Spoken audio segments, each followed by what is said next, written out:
preview time. So let's take a look at what's coming your way.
Oh, John, thank God. Williams, what the hell are you doing here? Myers. Is he dead?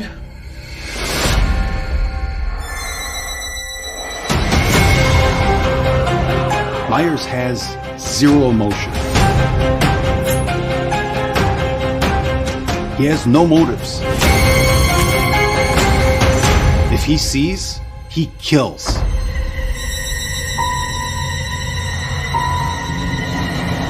Tell the town to lock their doors. No one in, no one out.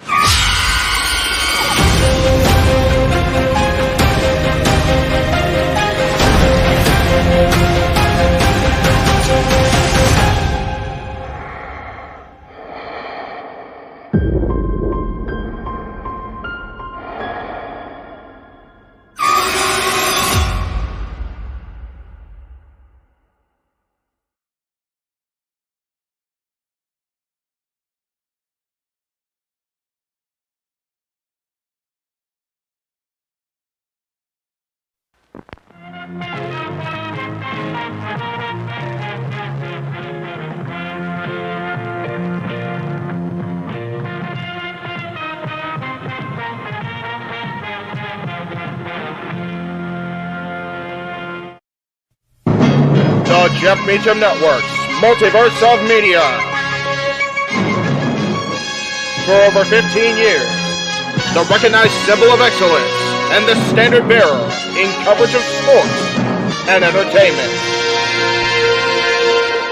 Say his name and he appears. I believe in Jeff Meacham. Thank you. Appreciate it. There you go. That'll work. I just felt like seeing Joe Hendry's face. That's okay. Anyway, welcome everybody to our coverage of WWE's Monday Night Raw, the fallout from SummerSlam 2024. Joined on screen for the moment by the Renegade JJ Williams, Mr. Reliable himself, Walter Cruz. We are awaiting the arrival of the man who was at the show, the simple man himself. As a matter of fact, Noah Foster. He'll be here in the short. If you believe the room in your window, the chat room, baby. We'll see how it goes. But yeah, big weekend for WWE. We're coming off of in Cleveland, and all kinds of shenanigans afoot already signed for Monday Night Raw. How are we feeling today, boys? Walter? I'm feeling good, yeah. I felt like this was something we needed to do because there's a lot of stories launching forward post SummerSlam, and I can't wait to see how it's booked. And we got to get as G says, get the ball rolling. That's it. Is it not a pain in the ass knowing that all we're going to get of the Tribal Chief's return is a clip, and we have to wait till Friday? Right? Exactly. Unless ain't that some shit? There are some rumors that USA or not USA, Netflix wanted Roman on Raw, so we'll see what ends up. That would be big. That would definitely stick it in the craw of Friday Night SmackDown. So there you go. Good to see Big T. His name and he appears. Yeah, right. That's it. JJ, it's one of the, I'm sure you had a very happy offspring after Saturday's show. So I'm looking forward to speaking to her about that and how she feels about the return and what is to come or not to come here as far as the return of Roman Reigns. How are you doing today? I am doing well. Thank you for asking. When me and her were having our little chit chat session last night as we went through and were booking the Monkeys show and which songs should make the lists of Jericho. Yes. We definitely had a brief chat about it, but I will say, for those of you out there that have added the Simple Man on his social media platforms, that got to look at his stories now that he's uploaded his pictures and videos from there, let me just say, his reaction to Roman's return legit brought a tear to my eye. Right? After all the years of him ragging on Roman and putting Roman down and not my tribal chief, to hear him pop like that warmed my heart. Yes. Noah very much took the stance a lot of people did after WrestleMania and acknowledged the greatness that is Roman Reigns, because we almost weren't allowed to acknowledge it in the moment because of how almost stale it had become. But you don't know what you have till it's gone. And we've been without Roman Reigns up until Saturday since WrestleMania, and we've been without the Wise Man now for a while too, and we are definitely missing Paul Heyman on our Monday nights. So I definitely am looking forward to what he has to say on Friday, he being Roman Reigns, pronouns, pal, and what's going to happen the rest of tonight. I am loading the graphic, which is why I'm talking slower than I probably need to, because they're having a just a time. I'm going to go ahead and start with the first one because we knew this was coming. We knew this was going to be a thing. It was a matter of when, as far as these folks getting into the ring. So let's just go ahead and talk about what we have been advertised to see here on Monday Night Raw. It is the in-ring returns of Joe Gacy, Eric Rowan, and Dexter Lumis as part of the Wyatt Six, and they'll be taking on Chad Gable and the Creed brothers as part of tonight's Monday Night Raw. That's just one of the matches already signed. So I've heard this is going to be the main event. Possibly. I feel like it has to be. There's so much hype surrounding the Wyatt Six. Like they've got to give them that spotlight. You would hope so, right? There's been a lot of speculation, and hell, even in the group chats, some of us inhabit. There's been, oh God, they're stretching this out longer. It's like, no, man, this is exactly the way to do it. So hopefully the WWE creative machine will come through for these folks, because man, it's definitely one of the most compelling things we've had in recent memory as far as the Monday Night Raw side goes, and to have them in the ring tonight will be hopefully as special as we need it to be. And again, reminder to everybody, I talked about this during musings, because of the coverage of the Olympics provided by NBC Universal and their networks, Monday Night Raw will once again be on Sci-Fi. So if you're going to watch along with us, and we encourage you guys to do that, we encourage you as you're watching at home, if you have access to the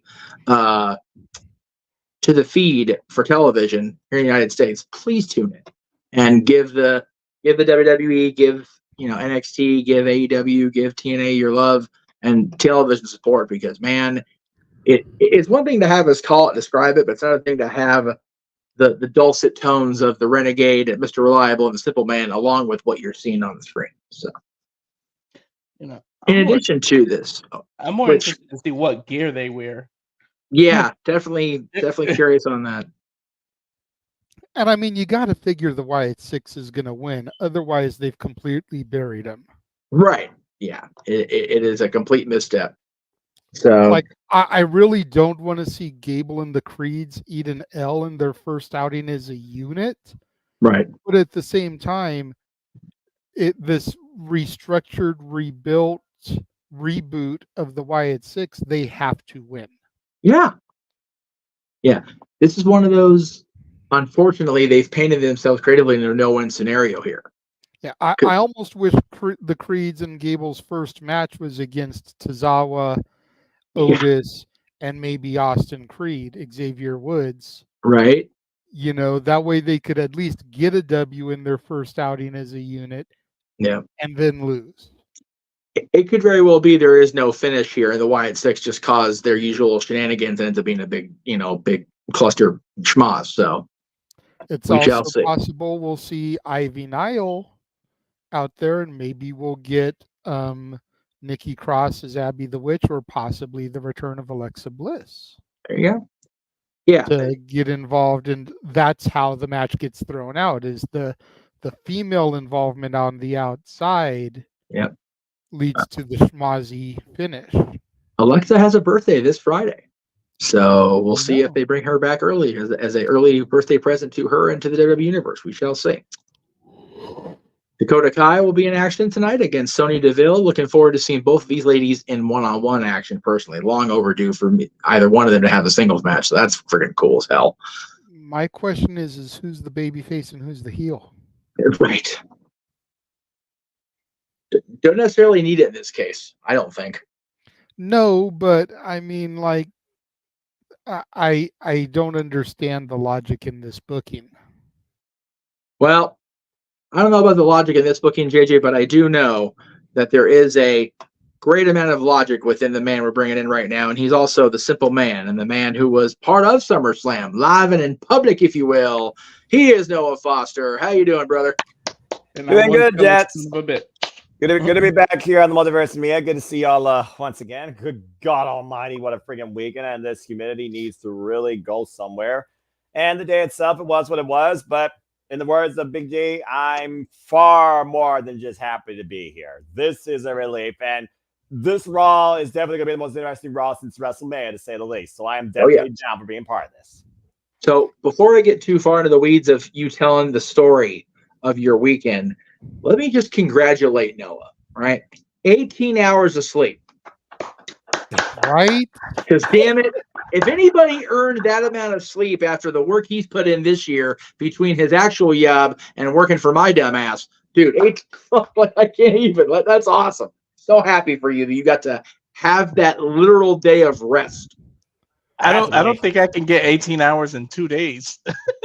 No, that's I so barely awesome. get 18 hours in a week. Yeah, right? I am so tickled that you got to go to SummerSlam once again, and then you were able to, like, you know what? I'm not doing shit today. Okay. I'm gonna steal the reins from Jeff here for a minute. I'm gonna do a brief interview with Noah here. Oh, okay. First things first. I'm gonna tell you, like I told Jeff and Natalie in private, and like I just said on the air to everybody before you popped in here, before I start asking questions. I watched your stories on social media. Your reaction to the Tribal Chief's return legitimately, bruv, brought a tear to my eye. After all the years of you running Roman down, to hear the excitement in your voice to see him for his return to be in front of you and 57,000 other people legitimately brought tears to my eyes. What was the vibe in the arena like when the music hit? Because it was slightly altered music. It wasn't as recognizable at first.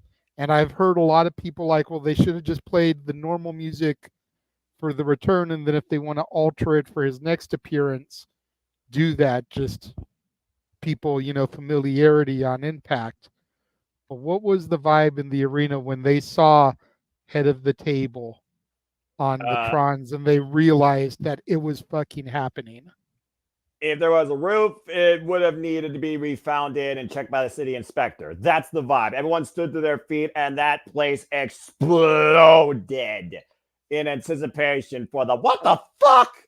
Hey, over the 50-minute mark, because we couldn't believe it. The words was there, the giant drums was there. It's like literally hearing the WrestleMania intro all over again with an additional that started the whole thing.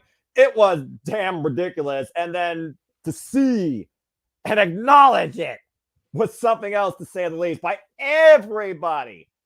It was an atmosphere unlike anything I've ever felt in my life live at professional wrestling events. It was insanity.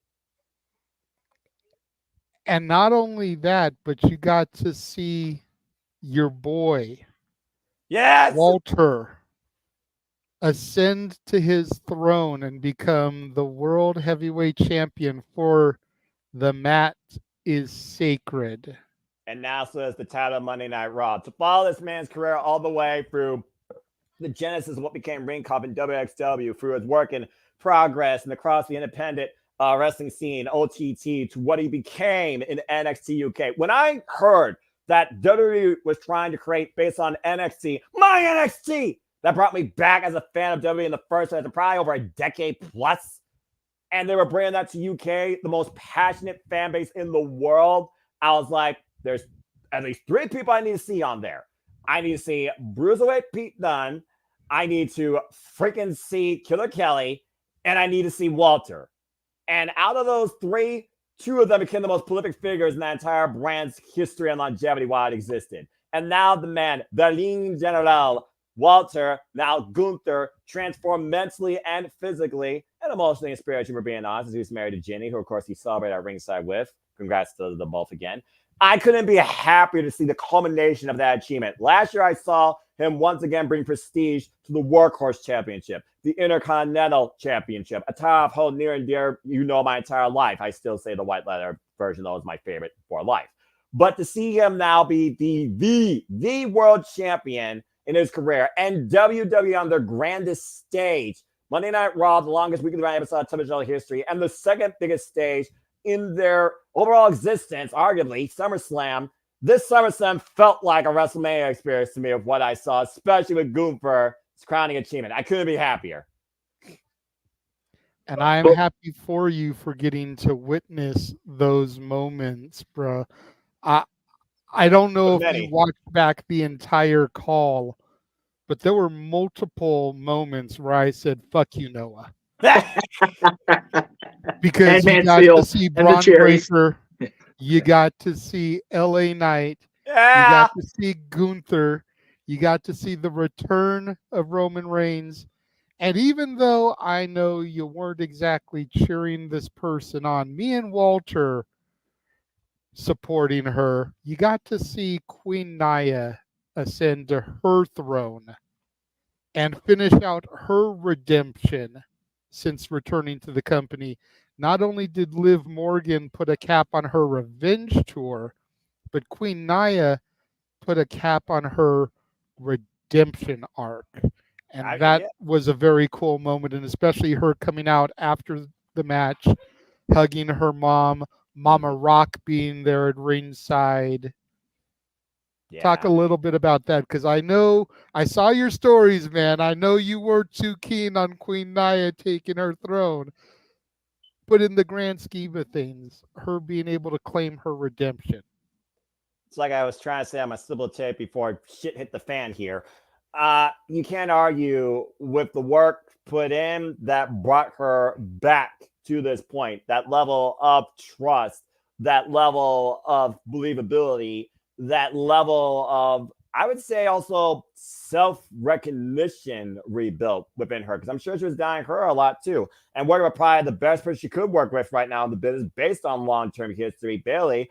Kudos to Bayley, by the way, and what she did, and arguably gave Nia Jax the toughest match under standard terms and conditions to date in her career. All the way back from NXT TakeOver London, now to SummerSlam. Nia Jax is world champion, getting that win against Bayley. It felt fitting, it felt poetic, and it absolutely felt earned in the long scheme of things, despite the initial fan thought in me. It's one of those things that humbles to a fan when you look more than just, a character in the business versus a person. Nia Jax absolutely proved that she more so earned it rather than saying you deserve it. And I cannot argue that in the grand scheme of things. So I'm very curious to see what this leads to and when Tiffany time actually happens and if it's down with the queen, if you know what I mean. But I can't argue with what I saw. Again, there was not a bad match on this card either. Again, I'll say it once, I'll say it again. This was the greatest live wrestling experience of my life from WWE, arguably across all things wrestling. And I've seen stuff from TNA and AEW, not AEW pay-per-view. That's all different echelon to get to. But arguably, WWE, this was the greatest thing I saw ever since Triple H brought back that passion to me for WWE on the grand scale that he started with back in friggin' Black and Gold NXT. You're nice. I couldn't be happier for everything I saw, and honestly, I'm humbled to have seen that happen for Nia Jax. She absolutely earned it. And yes, I see Walter's hand up, but it wasn't no cakewalk for Nia either. It took 3 annihilators. Yeah, I mean, I'm about to say, barely power slammed that freaking woman to oblivion, I thought. The amount of punishment that Nia took while dishing out goes back to how far she fought as a challenger, but also how difficult she made it for the champion, which is hard to say when you put anybody against Nia Jax saying that she's going to be the force that can't be opposed. Barely came extremely close on multiple occasions. If she hit that Avalanche Rose plant, I think it would have been Bayley's night. But clearly, that was not the story to tell. There you go. Go ahead, Walter. Thank you for being so patient. You're muted, bro. Fuck. Before I ask the question, I was going to say Bayley had all the momentum until that Tiffany fake out cash. And that was the whole point. It was all a ruse. Exactly. Ding, ding. But did that environment and the feeling make it so that you may think twice now about that WrestleMania appearance with all of us? Because now you know what the stadium feels like. Now you know the environment. Did that bug bite you? And now you might want to go to WrestleMania with us all.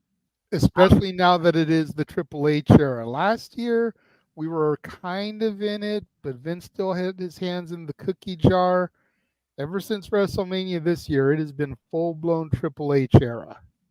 I'll say it once, I'll say it again. Triple H is the reason I care about WWE across the board and the grand scale in the scheme of things as a fan of professional wrestling again. I went to SummerSlam last year. It was I went to this year. Holy fuck, greatest live WWE experience of my life. If I absolutely can't afford it, I would love to go see a WrestleMania. But only time and financing will tell, gentlemen. There you go. And Safet did bring it up in the chat. The betrayals of Dominic Mysterio and Finn Balor. For those that are wondering, because yes, I watched the wrestling, but yes, I actually did see him react to the entire Dominic Mysterio, Liv Morgan embrace that was on the Titantron. Took a picture of it too because I couldn't believe it. I think I was cussing out more than Michael Cole was. I knew it was coming, but damn the feeling. And the gas, the audible gas with that lip seal. It was poetic in storytelling. Looks like we lost Jeff for some reason. Not sure what happened there.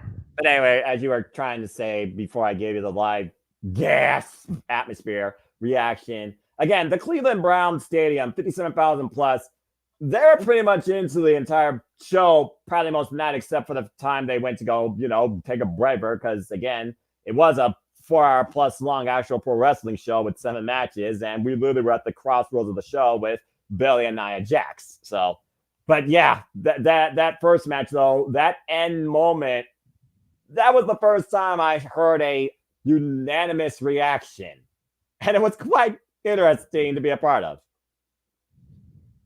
All right, what's going on? All right. Anyway, JJ, I hope you have room in your house for Dom, because he's gonna need it, because he's gonna be running from Rhea all night tonight. I mean, the thing is, though, is he going to be running, or is he going to be feeling that confident that he has literally surpassed mommy? Mommy can't touch him. I mean, it's one of those things where a child thinks they could usurp their parents when they get out from underneath them. Mommy not on the bottom, not on top. But I don't know if Dominic Mysterio is going to feel even more self-confident versus self-fearful because he said, and I quote, Liv Morgan gets me. Someone tell me Liv Morgan's been influencing more of Dom than meets the naked eye, to say the least. But JJ, I got to ask you, man. I mean, were you, let's be honest, you're a man of storytelling. We all saw the story coming. But when you saw the moment, were you as viral in your statement in reaction as Michael Cole and Pat McAfee? I was off the call for that one. Oh, who was on the call for that? It was Jeff and Walter for that one. Well. Because of what Jeff has requested of us in being overtly negative towards talent, I stayed off on that one because I didn't want to be that guy. Oh, I see. The whole versus storytelling versus. Oh, okay, that's fair. And then, like you said, and Big G was there as well. He was on that one. I was say, Big G made his big PLD commentary debut. Welcome to the family, man. I saw snippets. I didn't know that they did actually the entire first match. So good job, Big G. That being said, y'all have much more tame, casual flow and chemistry, which I like. That's a nice adjustment, especially in my fatigue state where I was just clipping you guys for the bus, just trying to keep my eyes open on the way of the ride. And yeah, Big G, that's going to be a party. I expect you to talk a lot in German. That being said, it confused me. But again, JJ, you talked about the betrayals. That wasn't the only betrayal. When people saw Finn Balor put the foot on the rope, and then we see the Titantron replay, the people started saying, "You fucked up. You fucked up." And as Damian Priest going after him, we were just watching on. Damian Priest took his eyes off his opponent. Gunther capitalized not once but twice.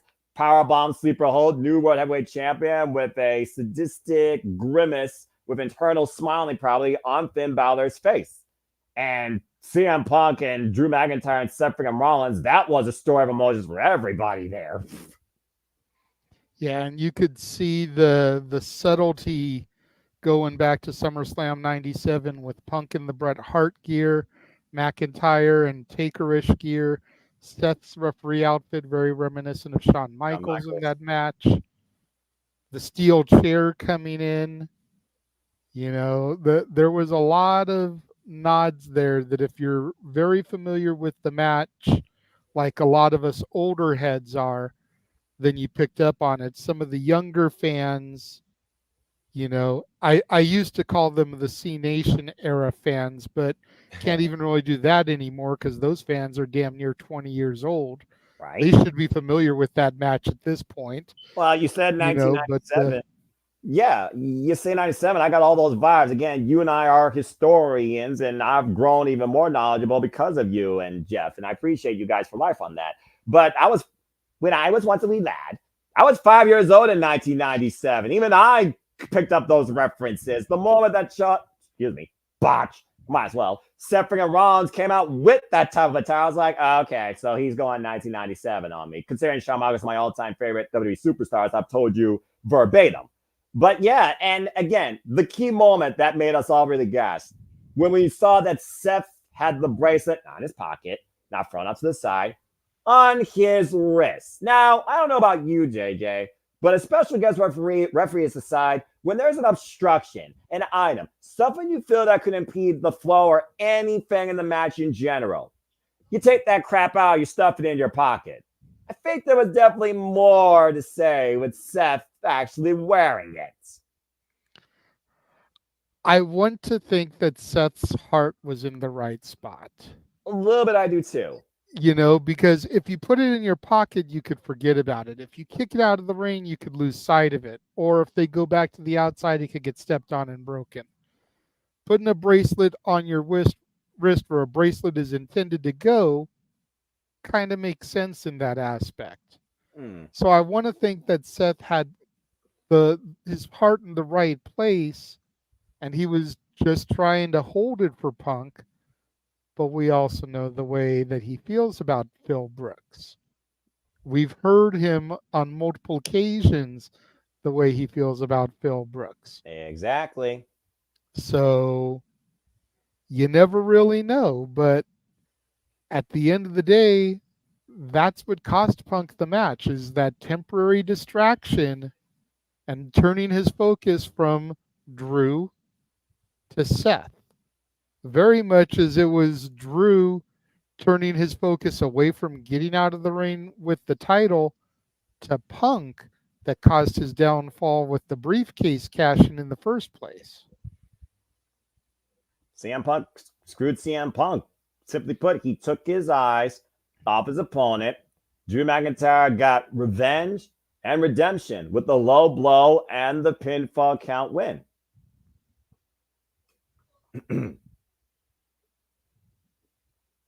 It was a very unique story that played out. And you got all the CM Punk hits during the match. You got the elbow drop. You got the Anaconda Vice. You even got the GTS. But Seth, I mean, the words of CM Punk too, karma really bites you in the ass. Actions have consequences. CM Punk's actions, the consequence was he cost himself his big return moment in a match. He cost himself a win. Hey, he may be free of drugs and free of everything, but I mean straight edge. But anger can be a drug, and you got it. And anger was blinding, and as my name implies, he was blinded with rage and didn't think, and it cost him his return match. And so you got to be smart. You got to be able to keep your emotions in check in the middle of combat, and then after you win, then you let your emotions take over. Yep, exactly. And got a little bit under a minute until Raw goes live. I've got Transformers Age of Extinction on my sci-fi channel right now. Oh, good Lord. Let me go ahead and load up mine. Oh, yeah, I do too. But that being said, this is going to be a unique week because we are literally covering wrestling all across this week. What the heck's happening? How was this decided? I understand the fallout with SummerSlam, but you literally included everything. We did because, okay, we already knew we were going to do NXT and we were going to do TNA. Those were given. Yeah. Then SummerSlam, and it's like, okay, well, got the fallout on Raw. Let's go ahead and do that. And, well, we're doing the fallout for Raw, so we may as well do SmackDown, especially now that Roman is back. Okay, that's Let's fair. see if he shows up on SmackDown. And then I started to see the matches that were announced for Dynamite. Jeff Jarrett versus Bryan Danielson with Ricky the Dragon Steamboat. Yep. Yes, please. We'll call that. You know me and Bryan Danielson. You know me and Jeff Jarrett. Of course. Like, yes, please. All right. And then I saw that Collision was going to be a Texas bull rope match between Thunder Rosa and the Virtuosa. Long may she Purrazzo. fucking reign. And I told Jeff, I was like, Jeff, I think we got to do Collision. And he started to get the goddamn it intensifies being ready. And then I shot him the image of the bull rope match, and he was like, God damn it, we do need to do this match. Is that true, Jeff? And then while we were doing that, we saw Title Tuesday. We saw the 5th anniversary show. I found the graphic for them in Toledo, Ohio for Collision, which I sent you privately. I'm going. Saturday night in Toledo, Ohio. Feels like nowhere at all. That's actually a lyric from a song, sir. So I'm not hating. It's a John Denver song. Saturday night in Toledo, Ohio. Fair enough. I spent a week there one day. It's shit. Not wrong. It's one of those things. In our chat, as Raw's I know Raw's going live here. So during the call, you got a moment. You're fine. It's one of those. I've sent that little sheet of the shows with the names next to it. I've got a new one already queued up for after we're done tonight that covers the entire month. Y'all want to sign up to do a show? Do we want to add Ring of Honor to our thing? Do we want to keep you guys on commentary decide, because at the end of the day, that just means there's more content going out on the Jeff Beacher Network and the Multiverse of Media. So all the content, all the wrestling all the content, all the commentary, all the coverage. Damn it! and other expenses of my freaking dignity. As we look back at the cold opening here and the lip sync heard around the world in front of Mommy Rhea Ripley as we get ready here for Monday Night Raw and our cold open. That moment, Dom is a dead man. Grumble, grumble. And like I said, they posted on social media, Liv, Dom, JD, and Finn all arriving together in a bus. Question is, who's truly so it's clear that the battle lines have been drawn and we see one side. Right. Rhea, Priest, you got to figure is on the other side. Where does Carlito lie in this? I don't know. Carlito has always been a little bit more welcome by Dom and JD and Finn, and a little bit more looked down upon by Priest and Rhea. But could this be a way for him to get back on the quote-unquote good guy side for a moment? Well, again, battle lines drawn black and white. There's a ton more gray than meets the eye. And I'm not talking about Seth freaking Rollins' sparkly pants after counting the 3 for Drew McIntyre against CM Punk, as Damian Priest's name no longer lives in infamy as El Campeon. It lives in infamy as the latest victim of Darlene General Gunther. Again, Braun Breaker. Okay, just real quick, I gotta ask, did you freaking call Blue Thunderbolt never wins during freaking Braun Breaker's Sami Zayn's match? Absolutely, I did. Damn it, JJ! Absolutely, I did. Damn it! Come on! Not only did he do it, but he made a point to say, because Noah's not here, I'm gonna go ahead and say, I'm like, God damn, you causing shit when parents not watching. Shame on you. Why? But dude, Gunther's chest and the bloodshed from those overhand chops by Priest. Well, that being said, talking about bloodshed, how about literally bad blood brewing? You see the biggest betrayal lately in WWE history as you see the still current Women's World Champion Liv Morgan staring in the arena and former El Campeon Damian Priest, Usa, I see you down there, coming in no longer with the title. And of course, we had new champions across the board, it seems, across both brands. Speaking of which, there's the new Intercontinental Champion, Braun Breaker. And what is tonight going to be the fallout from the biggest event of the summer? And I know you mentioned on a simple take, the Steiner brothers and the Legends Suite getting to watch their son and nephew achieve this monumental moment. We were commenting a little bit on the blonde that was sitting next to Rick. We didn't really know who it was at first. Izzy Dame from NXT, Braun's new girlfriend. As we turn it over to Noah. Ladies and gentlemen, I demand all your gratitude for your new World Heavyweight Champion of the World, the Ring General Gunther.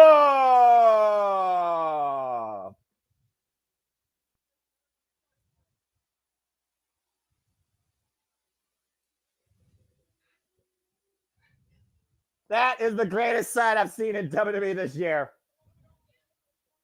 On what was probably the most watched SummerSlam in WWE history, we witnessed the rise of the King General, the Lean General, now the new World Heavyweight Champion, Gunther, who was able to beat Damian Priest back at SummerSlam. He called his shot, JJ. He called his shot since the beginning of the year when originally thought he was going to face Seth freaking Rollins. He said he was going to become the World Heavyweight Champion at SummerSlam officially when he won King of the Ring, and he fulfilled that self-promise. Yep. And you know, I know that Imperium turned their back on, excommunicated Giovanni Vinci, but I would love to see a backstage photo of the three of them now that Gunther is world champion, just for old time's sake. You know he's got to be so happy for the Ring General as well on a personal level. as well as Alex Tischer, of course, also formerly part of Rainkopf, who of course works now in GCW Bloodsport, as we see, still unknown if he's medically cleared or not, Ludwig Kaiser, aka Marcel for my friend Jen out there. He is medically cleared. He's supposed to have a match here this evening. Excellent. But for now, celebrate your new World Heavyweight Champion. I believe he's taking on Sheamus. I could be wrong. I know Jeff has the graphics somewhere. I'm going to run that friggin' banger back. And again, yes, it is going to be Kaiser versus Sheamus. There it is. Nice. And now we're going to embrace and celebrate the new World Heavyweight Champion, Gunther, as the Gunther era has officially begun, where Raw is sacred. Let's hear from the new World Heavyweight Champion. Kaiser getting out of the ring to give the gratitude that he demanded to the Ring General, your new World Heavyweight Champion. Now, clearly a polarizing reaction for, again, the most prolific, protected, dominant pro wrestler in the entire WWE landscape since his arrival on Monday Night Raw. 666 days, Intercontinental Champion, day 1, World Heavyweight Champion. And we knew tonight was going to be a ruckus environment from the get-go, JJ. Oh, yeah. Sold out again, as always. Congratulations to WWE as we come up again, the biggest event of the summer. And again, folks, JJ Williams, Noel Foster on the call for you right now for this first hour. And by the way, this first hour is commercial free. Yep, there will not be a lot of downtime for us here. That's Gunther. My name is Gunther. JJ, I will leave you with the promo transcript as we are perfectly in sync. I am the Ring General. Damn right.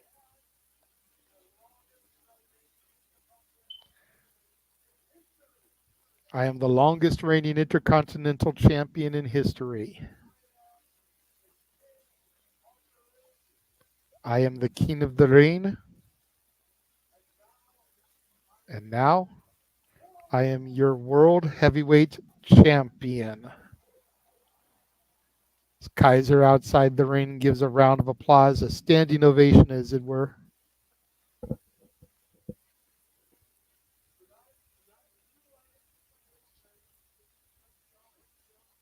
Tonight a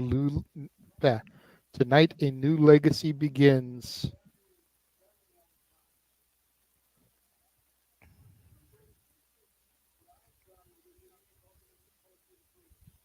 If you think what I've done with the Intercontinental Championship is historic, then just watch and see what I'm going to do as the World Heavyweight Champion.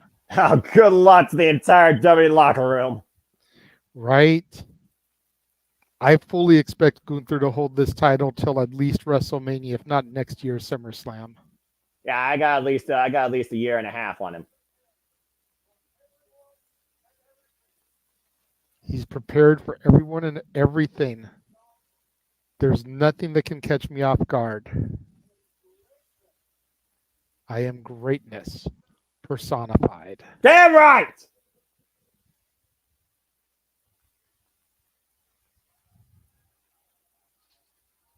Witness the greatness that is the Ring General, finally! Crowned rightfully so.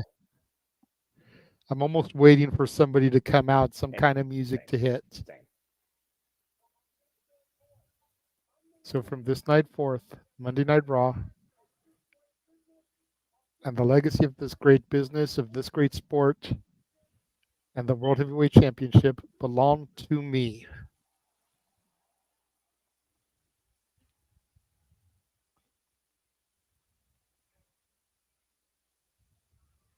What? Randy Orton. Wait, what? He's a SmackDown superstar. What the hell's happening? Don't know.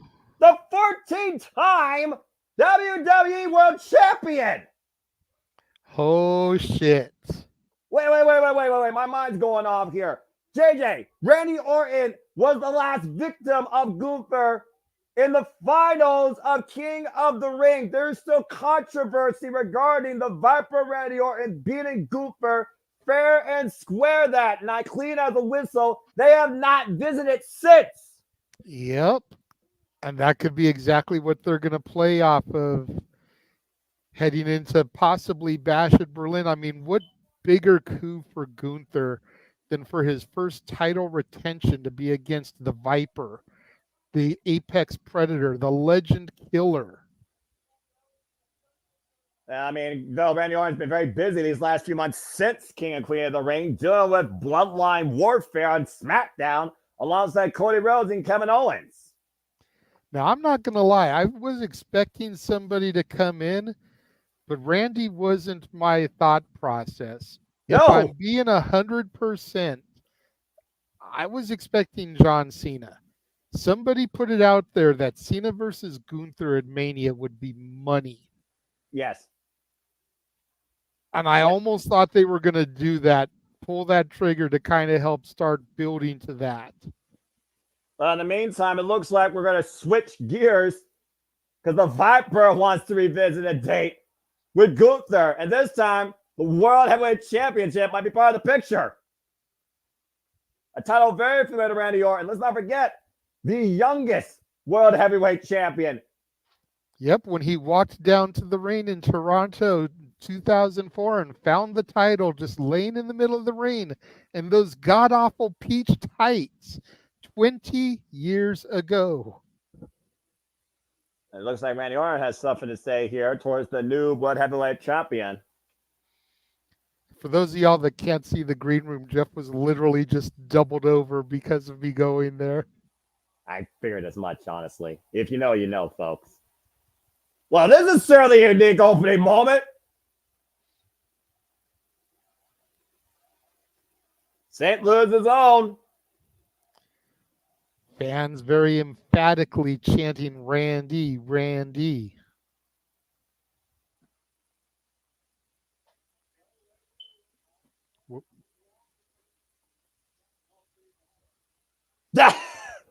Okay, so it wasn't just me that was caught off guard. Good. Randy wanted to congratulate him. That being said, that title Damn right. looks mighty fine hanging over your shoulder. He said German shoulder. You're a good-looking champ.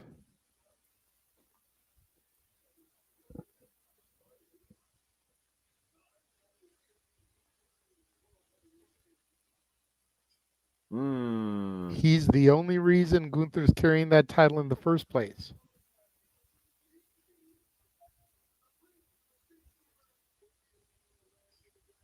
Referee decision. You got your title shot at SummerSlam because you beat me at King of the Ring, but did you really beat me at King of the Ring?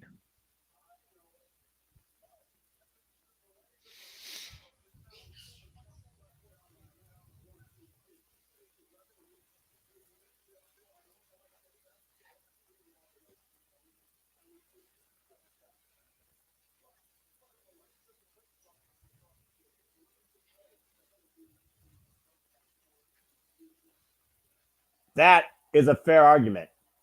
Triple H knows there needs to be a Gunther and Orton sequel because Orton's shoulders were not down. Oh, baby. The smirk on Gunther's face. He's not the only one smirking. He's calling in the sequel, the rematch. Oh, where?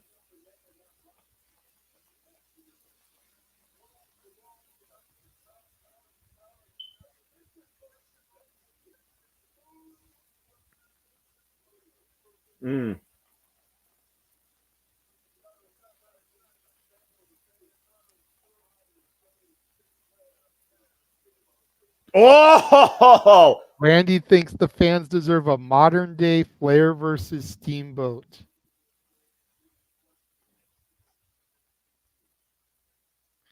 Orton knows he can fill one of those roles, but can Gunther?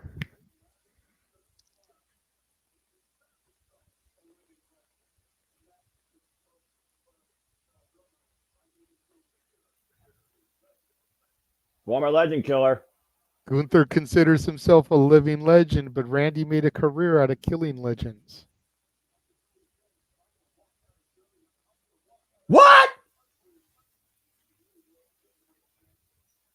I'm going to do it again, and I'm going to walk out of your home country as the new World Heavyweight Champion. For those that don't know, Gunther is from Austria, which is in Germany.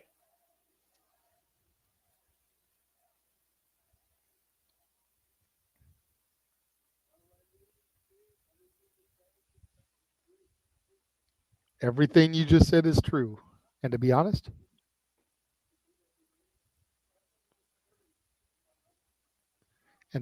not beating you clean has left a little stain on his record.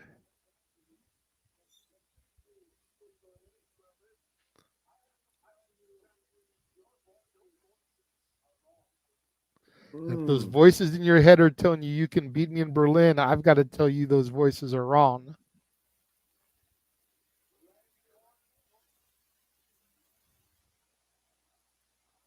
Uh-oh. Crowd chanting RKO now.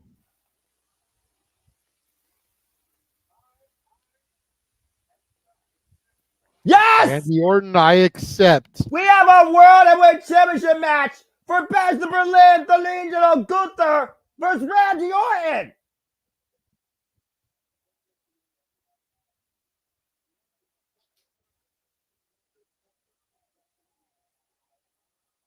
And Gunther saying nothing, absolutely nothing catching me off guard.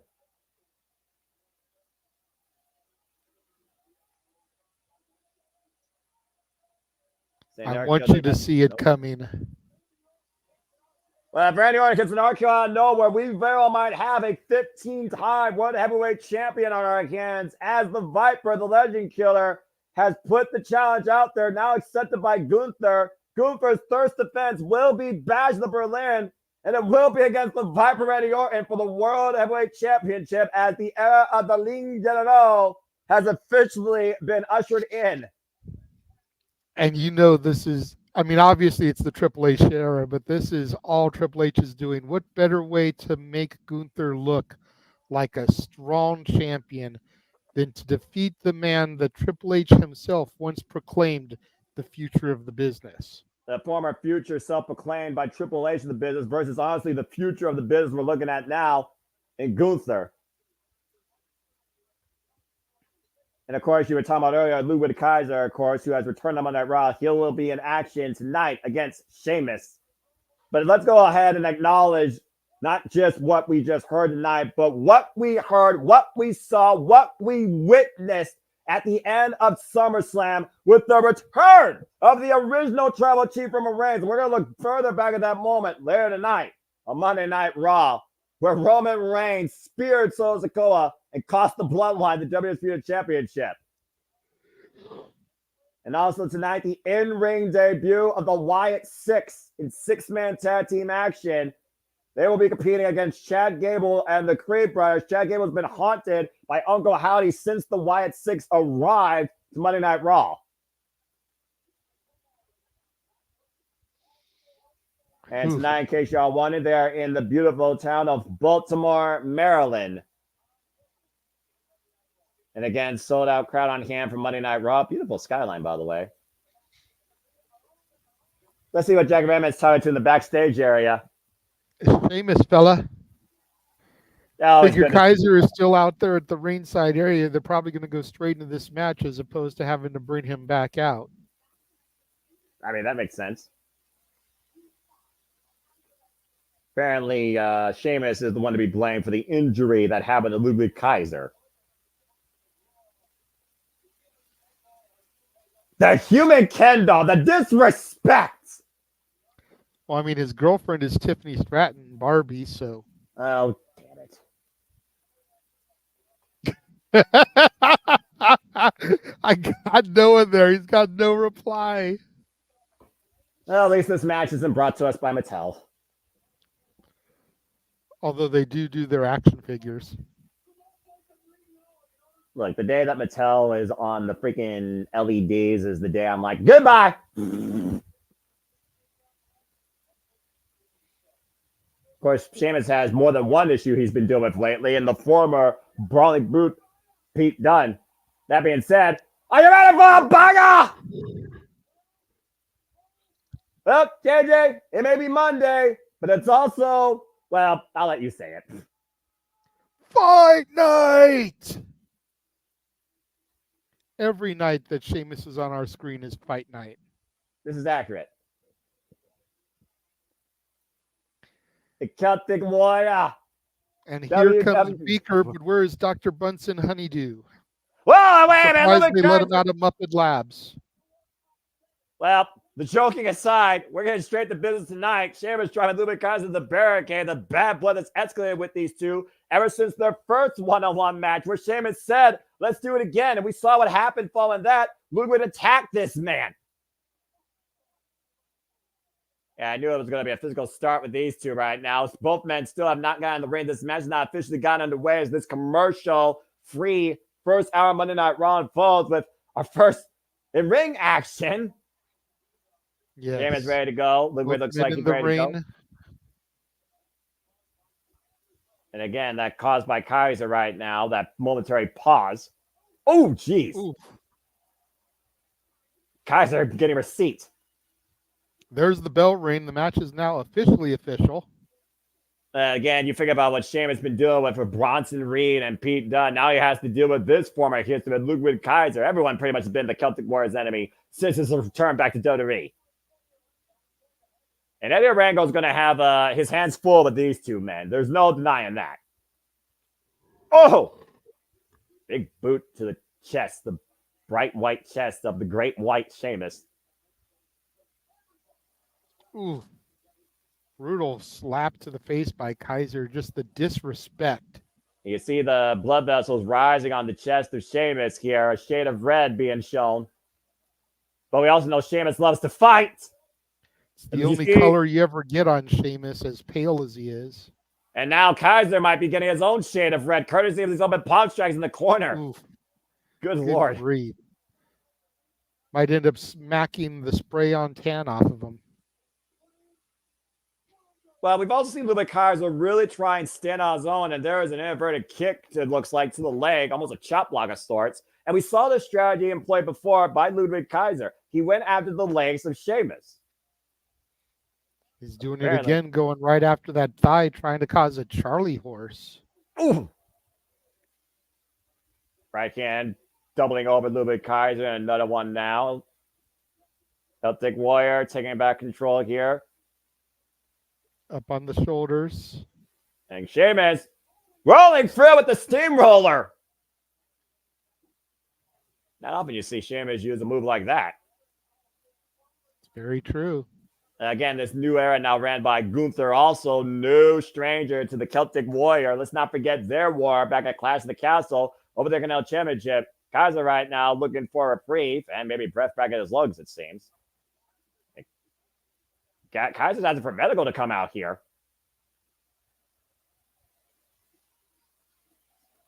It's all a ruse. Kaiser's playing mind games with Sheamus. Yeah, clearly. And right now it's working. It's allowing Kaiser a chance to recuperate the advantage. There we go. Kaiser driving. Shot to the head. And I think he drove Sheamus' head into the steel ring steps, JJ. I'm not sure how much impact that actually had. It was pretty much like a light stumble back, but still, contact is contact and steel is steel. And we've also seen what Ludwig Kaiser's done before with men against those steel ring steps, including, you mentioned his name earlier, former tag partner Giovanni Vinci. Kaiser running around the ring. The other side drop kick at Sheamus against the steel ring steps. Jesus, could that be it? He's just got to get Sheamus back in the ring. Around this point in the match is probably when they would go to commercial, but remember, this first hour is commercial free. Well, see it again here.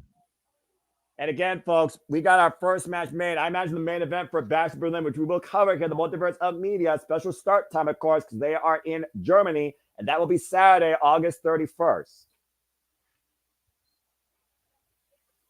Count of 7. Sheamus trying to get back in the ring here, JJ. Kaiser get a count out, and he breaks it at 9. The last possible second. It's sliding underneath the Kaiser going right back to him. Those kicks. And Kaiser just teeing off right now. Taking control of the Celtic Warrior here. Calls himself the definition of European excellence. Wants to wipe that silly smirk off Sheamus's face. Oof. Former rugby player, of course, teeing off here against Sheamus. And right in the eyes, right in the nose, pointing the elbow to the top of the Chrome Dome. Across the forehead almost of Sheamus.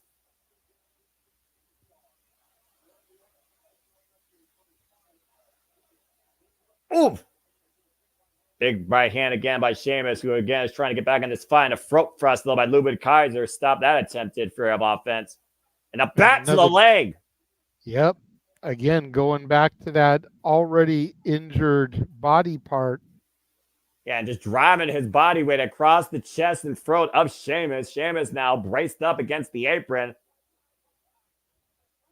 This is almost a possessed look on Ludwig Kaiser. Again, he blames Sheamus for the fact that he was injured in the first place. The fact that Ludwig Kaiser also now literally basically is in proverbial possession of the World Heavyweight Championship thanks to his running mate of Imperium, Gunther, has to further the confidence of Ludwig, but also has to further how much he's looking to prove. You got to imagine Ludwig would one day want to challenge Gunther or want to be the World Heavyweight Champion himself.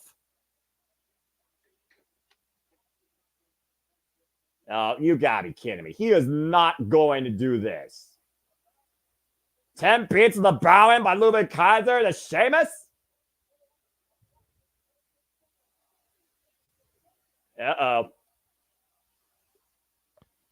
And Sheamus looks upset here. Clothesline taking Kaiser down.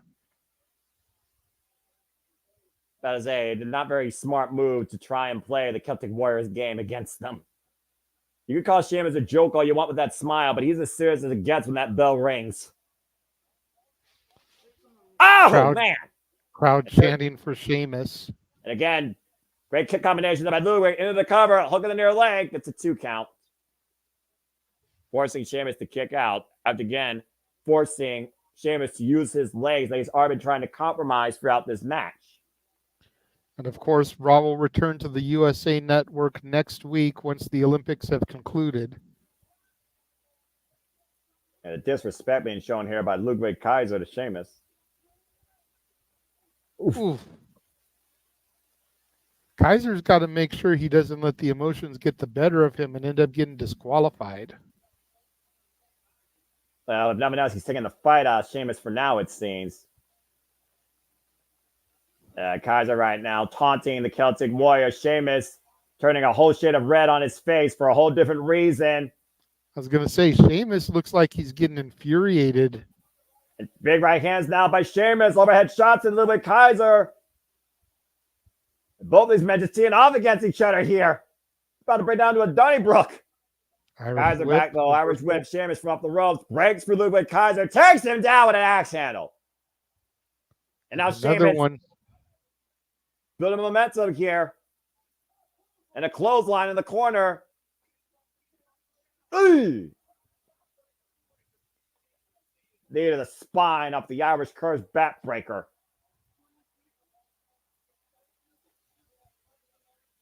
It's almost one of those things. Ludwig Kaiser just helped Sheamus here get this bit of energy back. Now up in the Celtic cross position. Oh, God. Able to counter right now. Teeing up against Sheamus. Once again, though, Sheamus has Ludwig hooked up. Uh-oh. What noise? Covered by Sheamus. Hooked the near leg kick out by Kaiser at 2. It's a hell of an opening matchup here, JJ, as we expected. Yep.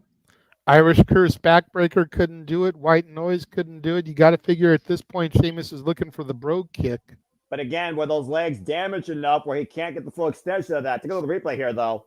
Beautiful Irish Curse backbreaker. Deep hook of the leg, 2.5.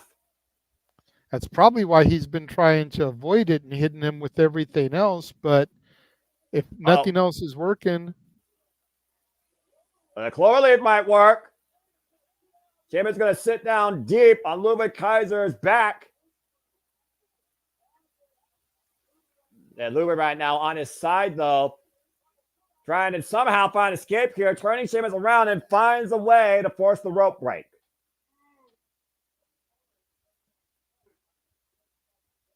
And Sheamus right now trying to drag Ludwig back in. Wait a minute. Now Sheamus has him set up. Going to go. He's looking for the 10 beats himself, but Kaiser able to reverse with that neck breaker. And discus clothesline fall covered by Ludwig again, gets a near fall. Well, now Kaiser's looking like he's getting frustrated what it's going to take to put away Sheamus. Well, again, the in-ring IQ, though, Ludwig Kaiser, we got to appreciate that because that was very smart on his part, preventing the 10 beats of the Brown and wiping Sheamus out with that discus lariat. And you see the sweat come flying off of Sheamus's chest. So let's go. Sheamus chants raining out the grimace on Ludwig Kaiser's face and the smile of competition thriving on Sheamus's face. And both these men, a firefight right now. These shots to the side of the face. It's almost like a cancer there. Gear, JJ. Big right hands, big short range clothesline by Sheamus. And Ludwig set up and over. Holds on to the ropes and I think he's got get it this time. Count it out, JJ. 1, 2, 3, 4, 5, 6, 7, 8, 9, 10. 10 beats of the Baron against Ludwig Kaiser's chest. And now Kaiser in a world of trouble. Sheamus to the top rope. And down goes Kaiser on the floor. That big man shouldn't be flying like that. I'm just saying. Tell that to guys like Bronson Reed. Oh, wait a minute. Whoa. Pete Dunne. Pete Dunne. That's the shillelagh Pete Dunne had. Sheamus getting out of harm's way, though. Brown kick or knee strike almost more so to Pete Dunne's face. And Pete Dunne's supposed to be Trick Williams tomorrow night, Great American Bash. Oh! And step as a girl by Ludwig Kaiser to take advantage for the win and a near fall.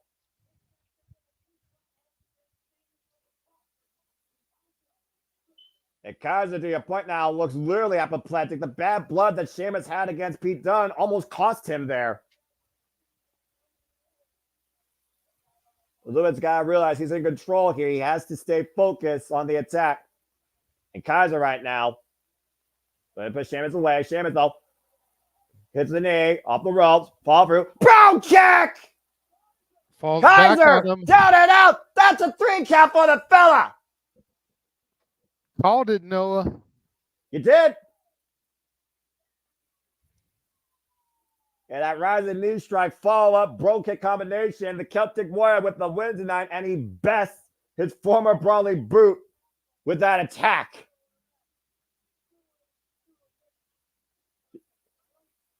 And Ludwig Kaiser, though, great effort here, though. But Sheamus with the win tonight here on Monday Night Raw. And clearly, Pete Dunne is not finished with Sheamus yet. And Sheamus like celebrating, of course, not just with the commentators, but with the WWE Universe. With Pete Dunne slated to take on Trick Williams tomorrow, you got to wonder if Sheamus may get involved and repay the favor to Pete Dunne. And again, we talked about the moment that went viral over the weekend. Roman Reigns returned at SummerSlam, over 100 million acknowledgments across social media platforms, courtesy of WWE, JJ. Yep. Not sure how that compares to the video of Joe Hendry's debut in NXT, but got to be pretty close.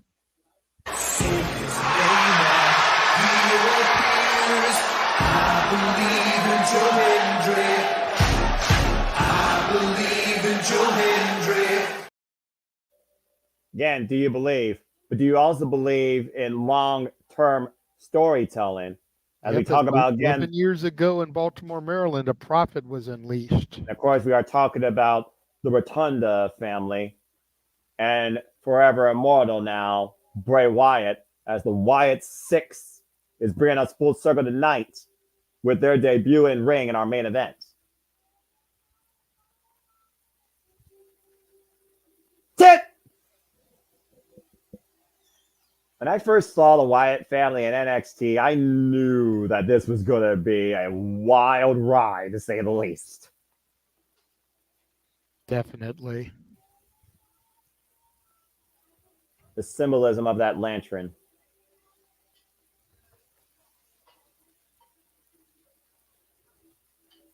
Of course, we were talking about Uncle Howdy here, who are, of course, talking about how they were all lost until they let go and he guided them home.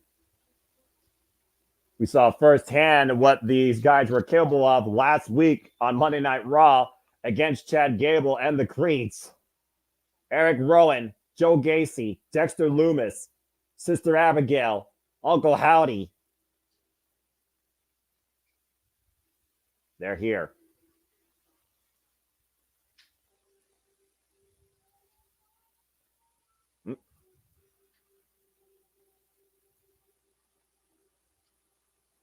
And they're here tonight in Baltimore.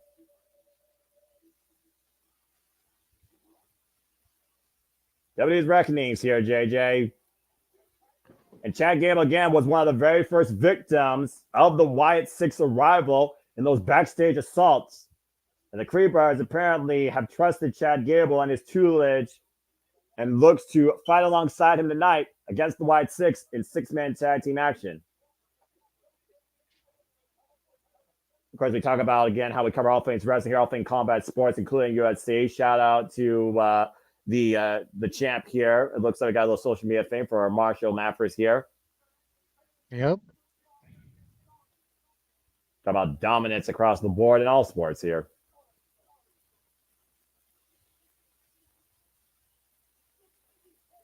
As we look back again at the biggest part of the summer, everybody was a part of it. All the outlets, the Plain Deer they're talking about, WWE SummerSlam event in Cleveland, how the Dog Pound was capacity filled, 57,000 plus. And of course, you all can learn more about the fallout, the takeaways overall from our simple take that I did earlier, from Aaron Ritz's review, from JJ and Cruz Open Mic Night. I'm sure they talked a lot about this because this was definitely the most talked about event of the entire weekend. And thank you to everybody right now that's watching here, JMN Multiverse of Media across all outlets, as this is the first of straight up 6 straight days of wrestling coverage we have for you this week across all things wrestling. And we'll hype up more of that schedule and the watch along trailer later tonight, as we are still in the first hour of this commercial-free Monday Night Raw, looking at towards the fallout. Uh-oh. And speaking of fallout. Yeah, I was going to say, we know what that all rise means, Noah. It is our former World Heavyweight Champion, El Campeón, Senor Money in the Bank, the Archer of Infamy, Damian Priest, and he is a man on a mission. Yeah, I don't think he's on a mission just for himself either. For, again, we saw the implosion of Judgment Day as we know it. First words out of his mouth are Finn Balor. That don't surprise me. Get down here and take this beating like a man.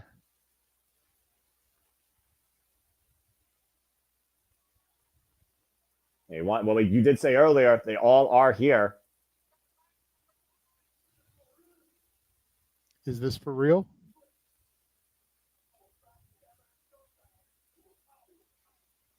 Go from being the prince to a backstabbing scumbag to a coward.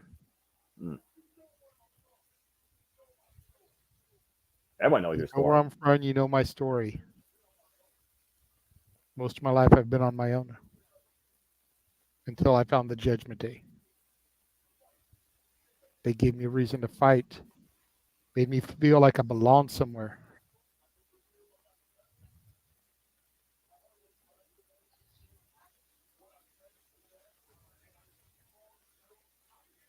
Go check out that documentary, folks. W24 presents Damian Priest, El Campeón.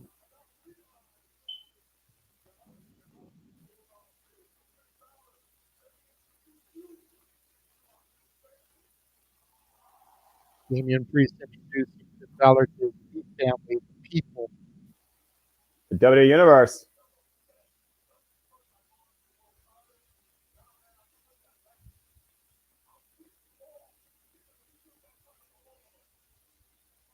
Pissed off because he took the title from all of us.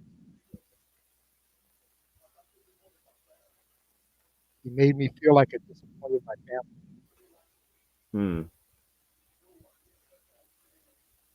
And you know I can't let that stand.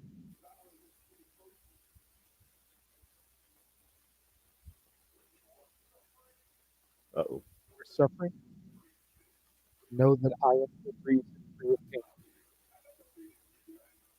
So You get were, your you, here and let the meetings begin. you were re-rolling there a little bit, but I heard you. Just a heads up. It was like going in and out a little bit.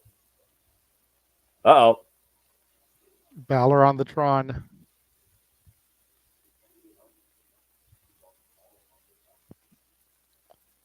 Want you to know you brought this all upon yourself. You betrayed the Judgment Day.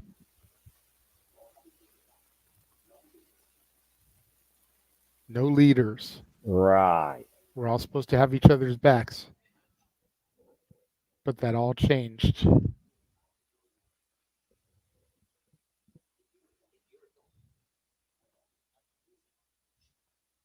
A year ago, I almost became champion. And this happened.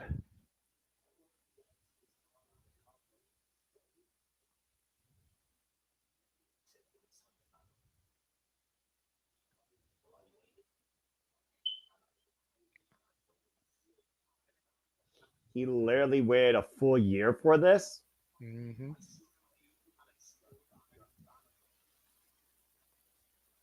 Man, talk about holding a grudge.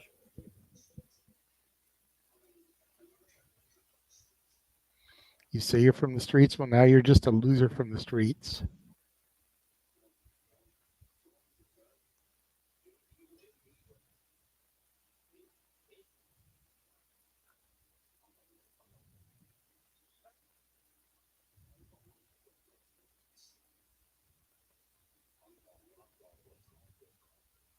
It's like the prince is going to make sure he doesn't miss.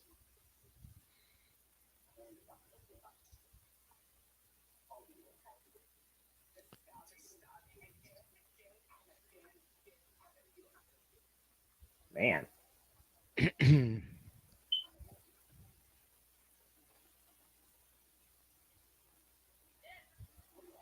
Oh, damn.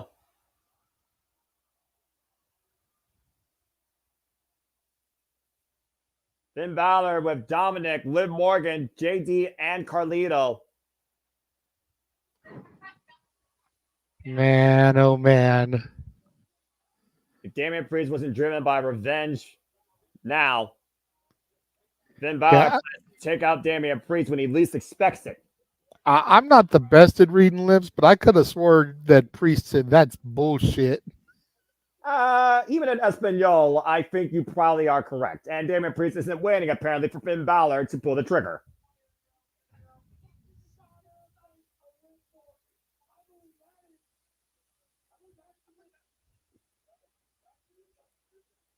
Well, I guess we'll have to see if we actually do get any more judgment calls against Damian Priest tonight on Monday Night Raw. As again, Monday Night Raw continues here. First hour commercial free. And thank you, Walter, apparently, for confirming that annunciation. Again, SummerSlam was quite a phenomenal event. Of course, even before the show, of course, there was the WWE kickoff show where apparently Pat McAfee and Triple H did the water take. I just brought Walter in because I thought Liv was going to be on screen. I know JD didn't want any part of that shit. Thankfully, she didn't say nothing. So. Okay. All right. As you were, kids. She didn't have to actually speak louder than words with the 2 kisses to Dominic Mysterio's face.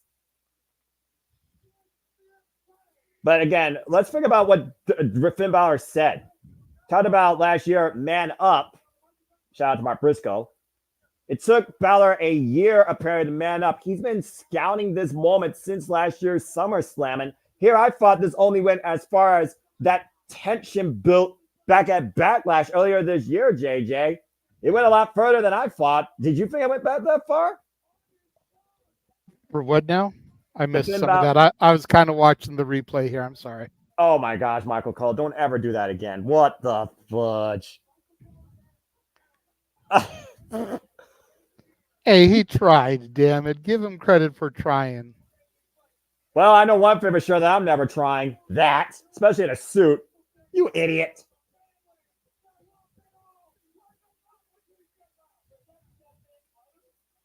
When Scatman was there? Oh, I can imagine what he was faking. And we go backstage to Adam Pearce, and we'll talk more about Finn Balor, I'm sure, before this show. I don't think that's the last we've seen of the Judgment Day. Oh, Considering no, there's I one don't think person that we haven't seen yet. Oh, hello. Big Bronson Reed is not part of the Judgment Day, but he is a big motherfucker. You talked about Sheamus coming off the top rope again. Tell that to guys like Bronson.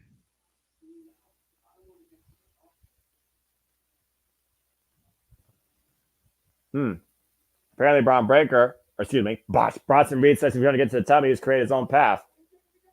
Curious how he rises to the occasion on that. Speaking of which, we welcome the rise of a Valkyrie as we go to women's action. I'll be damned. Women's action the first hour, bro. Lyra Valkyria has arrived. Women's action, and we didn't have to wait for the 9:15 time slot. Oh, you stop it.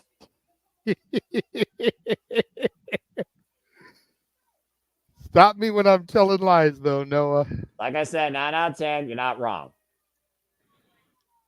Unfortunately, we have no graphic for whatever this is going to be as Lyra Valkyria comes to the ring. Well, again, Lyra Valkyria, though, she's been tagging alongside the party girls, as we call them, of course, Cannon Carter and Katana Chance against the newly formed trio of Zoe Stark, Shayna Baszler, and Sonya Deville. And, of course, we also saw the return of a new and improved, more vengeful Damage Control, where Io Sky had to say, Damage Control needs to change. They're going back to Lucha Underground with that apparel, almost the Black Lotus Triad look, which I thought they were going to do in the first place. Oh, boy. And, of course, Lyra here with the feathers. You would think she's giving a shout-out to the Baltimore Ravens, but... oh, shit. Where's Big G when he needs him? The Queen of Spades is going to be in action here against Lyra Valkyria. And she's got enforcement in her corner. Flying V. Oh, wait. Wrong sport. Shayna Baszler, of course, coming off that incredible bout in GCW Bloodsport. And also talking about the war cry of what Bloodsport represents. Went underground for the victory. Now comes forward on Monday Night Raw to prove a point why this trio might be the baddest bitches to deal with in WWE. Shayna Baszler goes one-on-one with Lyra Valkyria tonight. But we see, of course, no one's out here for Lyra, though. We got Sonya Deville and Zoe Stark out here, though, for Shayna Baszler. And of course, this has got to be our last match before we get off of the commercial-free broadcast. And most likely. We talk about the damage that these three have done, but you got to consider the damage Control did to these three last week. And clearly, these three did not forget about that attack, as we know Sonya Deville will be in action later on against Dakota Kai one-on-one. And Lyra's got to realize she's outnumbered here. Got to strike fast and move quick. Bell rings are underway. Both of these women, former NXT Women's Champions, might I add.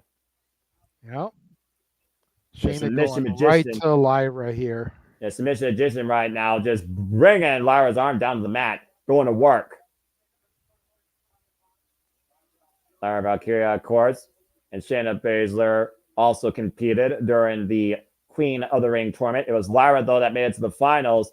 Oh, man, and earned that shot attempted for the crown. Shayna here looking to make short work out of Lyra with the role that these three have been on. Yeah, Shayna stopping away right now and dissecting Lyra Valkyria again. Greco-Roman knuckle lock here, hoisting up Lyra, hyperextended, already compromised left arm after the stomp, bringing her through. Lyra, though, able to scout it. Listening to close on off the ropes. Scouts that high kick. Takes Lyra down. Takes Shayna down with the cross body. We know how much Lyra... We know how much Lyra can always put forward in a fight. We've seen the rise of Lyra Valkyria ever since she came to Monday Night Raw and was drafted in April. Incredible opportunities made by Lyra here, of course, competing in the women's Money in the Bank ladder match. Shayna, though, with an ankle lock applied here. Of course, Shayna's hobbies includes taking limbs. We saw what happened with Selena Vega, I believe, last week when Shayna, Zoe, and Deville took her out. Oh, yeah. That was brutality. Nice gut wrench. Oh! There's Lyra with the sit out. There. Good that power. Was good of her. Looked like she was struggling just a smidge, but she was still able to execute. Zoe up on the apron. A big boot, though, Zoe Stark's face. Trying to create opportunity for Shayna. Coming up the apron. Might tweak the ankle there. Off the second. Drop kick, though, to Sonya Deville. And Shayna, though, Catching her, though. Coquina clutch applied.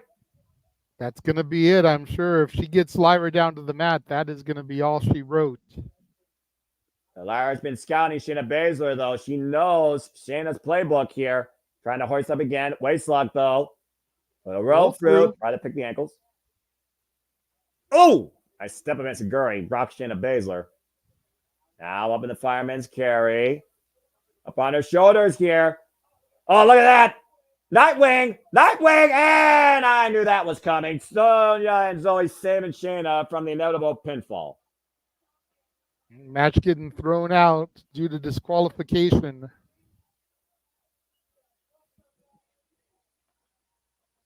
What? Uh-oh. Wait a minute. And here comes Damage Control. Oh. Kyrie saying Io Sky and Dakota Kai racing down the ring. We talked about before. 2 of these 6 women are in action later tonight. Who is the most dominant trio here in WWE? These women battling it out here, and Damage Control getting the better right now of these 3.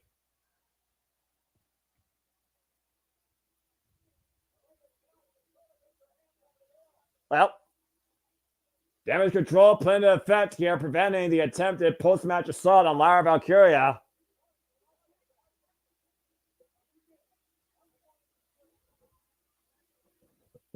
As we get a video package now for the final testament. Yes, folks, that's still a thing. Tick-tock, tick-tock.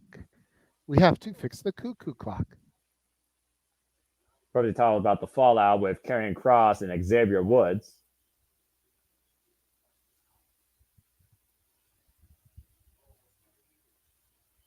Talking about, of course, how New Day's been the WWE tag team for over a decade, but saying how Xavier Woods has been held down by Big E and Kofi Kingston rose to greater promise. In a way, he's not wrong, though, because both of those men became WWE champions. Okay, but how long did it take for them? I mean, Kofi Kingston, it took what, like close to 15 years? Big E close to a decade, give or take. Woodsy's time will come. Karrion Kross saying, well, I mean, I understand, patience is the virtue. I get what you're saying. But Karrion Kross basically is saying here that Xavier Woods is too afraid to stand out and be his own man to get to that point. I mean, if we're being real, Kross deserves it before Woods does. I'm just saying. That's a bold statement.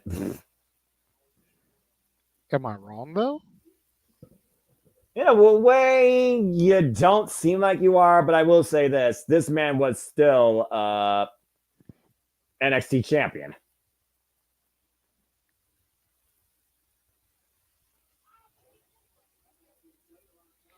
And we see the Second City Saint, the best in the world, walking backstage. Coming up next, we're going to hear from CM Punk. As we got our first go commercial. to our first commercial break. Fuck television. But I will say this because this commercial actually matters because, again, as part of this week of non-stop content, we will be back here tomorrow, me and JJ personally covering week 2 of NXT's Great American Bash, headlined by Oliver Page defending the NXT Championship against Ora Mensa. Can he get the 1, 2, 3 when it matters? Stay tuned and find out tomorrow night, 8 p.m. Standard Time on Sci-Fi. Well, why don't we go ahead and bring Walter in, producer man? And I am going to step out for just a moment and utilize the facilities while we actually have a commercial break. That's a fair shout and a good idea on your part. Walter, good to see you here again. It's been a pretty, I would say, straightforward first hour. Nothing, too over the top and nothing like, too much to take away after the opening segment. We now know our first match officially for Bash at the Berlin. We had a banger with Sheamus and Ludwig Kaiser, and apparently no love lost between Sheamus and Pete Dunne. Bronson Reed is looking to carve his own way back to the top, whatever that means. And Finn Balor apparently has been planning this for the last year and says that he's just getting started and will attack when Damian Priest is expected. We still have not seen any sign of Mommy, Rhea Ripley, since the betrayal of Dominic Mysterio. So again, there's still a whole lot that could go down as we still have 2 hours left of Monday Night Raw. What you thought so far about the first hour? Yeah, the first hour was good. I mean, they were commercial free, but they sure weren't ad free because they just kept showing their own ads. But As they do. yeah, when you made that batch about Bronson Reed and you called him Braun Breaker, I actually wouldn't mind that match now, 1-on-1 with those two behemoths for the Intercontinental Championship. That might not be a bad idea at Bash of Berlin. So you might have accidentally booked a good match there. Well, it wouldn't be the first time I booked a better match than somebody else when I think someone's underutilized, just saying.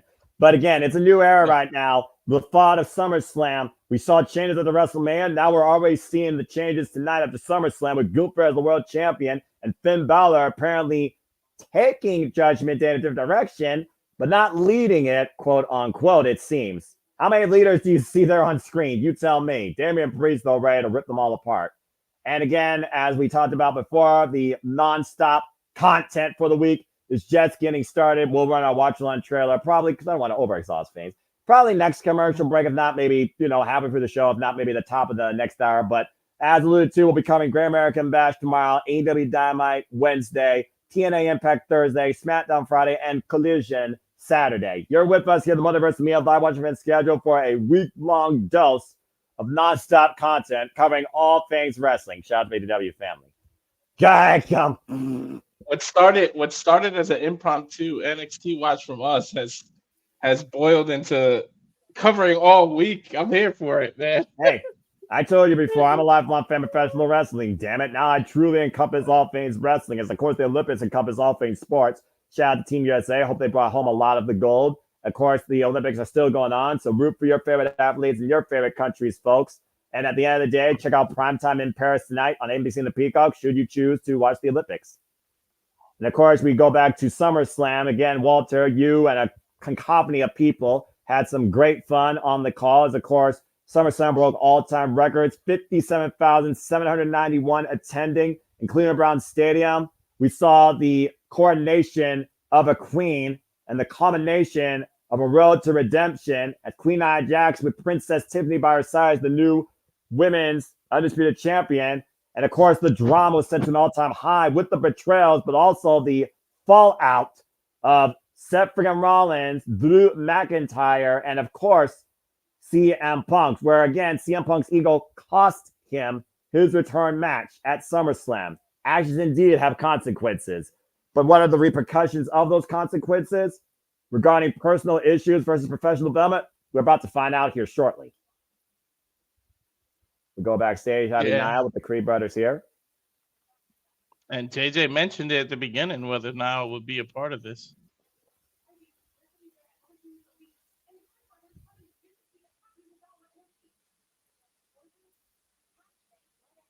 Yeah, Niall saying boys are just passionate. This is saying they have a switch that just goes off. Uh-oh. I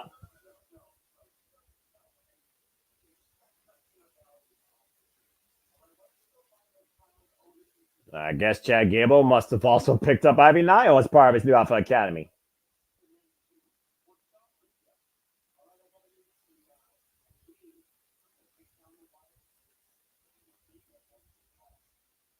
Well, he seems very confident taking down the White Six. Confirmed that that it is the main event, and they say they got their own team that they can keep the name Alpha Academy. So there's a whole new team now. Yeah, we changed the culture. Let's change the mood. Here comes CM Punk. And again, folks, you're with me, Walter Cruz, and JJ Woods through this next hour of normal Monday Night Raw. Hope you enjoy the reactions and the commentary. And we also will say fuck television each time it goes to a commercial break. And of course, you bring me in right when CM Punk is coming out. I see. I knew you guys had great timing. And Monday Night Raw and Triple H sometimes knows how to schedule itself across a 3-hour block when it comes to what you should put up the top of the hour. What do you mean sometimes knows? WWE is better at it than other companies are. I won't name those companies out of fairness, but they are better at it than other companies. Yeah. Mm-hmm. But also 3 hours still is an hindrance to me. Because CM Punk came back last Saturday, first singles match since 2013. And again, personal issues clouded this man's judgment. You said earlier, Walter, Rage took over and it cost CM Punk that match, and Drew McIntyre is still in possession of that bracelet. Yeah, emotions is a hell of a thing, man. It could be blinding. Trust me, I knew. Rage is the reason that they call me Rage. I used to just blind react to things, and I had to learn how to control it. We'll see what Punk does. Slight amendment to your statement, though, Noah. First televised one-on-one match since 2013. Fair enough. Let us not forget that over the holiday tour, he competed at the Forum in LA and the Garden in New York against Dominic Mysterio ahead of the Royal Rumble. Fair enough. Well, let's see what he has to say as JJ can do the translate. He's been doing all the translate for talking, so we'll give it back to JJ for this. Works for me. Why is he smiling? Why is he so happy? We'll get to that in a second.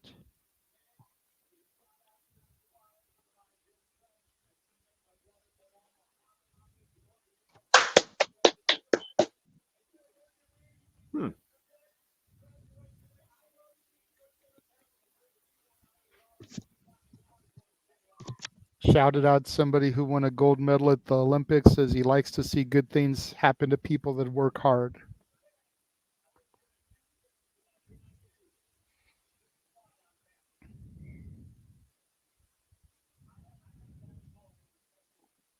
Wow.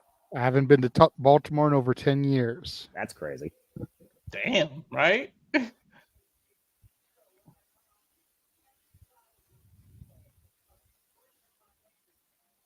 And it feeds my ego when 10,000 people are screaming my name at me.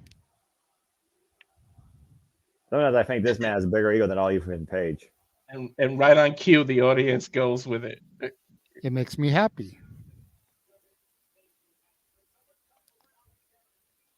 Losing doesn't make me happy, but SummerSlam wasn't a guarantee. Baltimore Monday night wasn't a guarantee.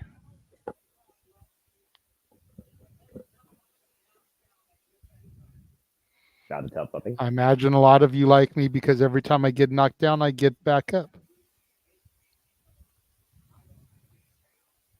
Some people absolutely hate me because I don't stay down.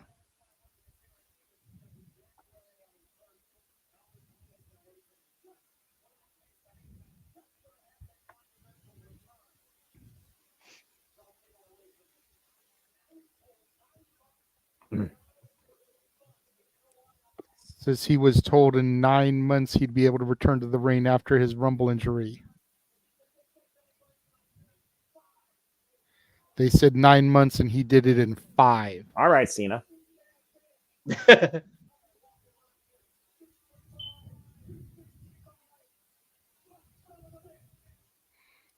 Mentioning how tough Drew is.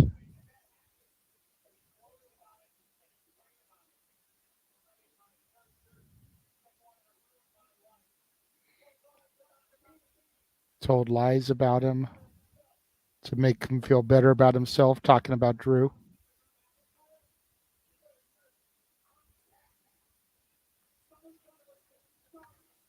SummerSlam was the start.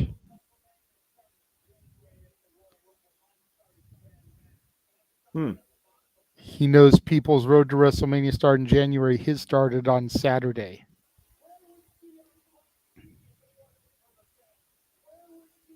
Where would CM Punk be if it wasn't for the fans? Where would CM Punk be if he stayed down the last time he lost a championship? Last I checked, he never actually lost the championship the last time he had one, but that's just me.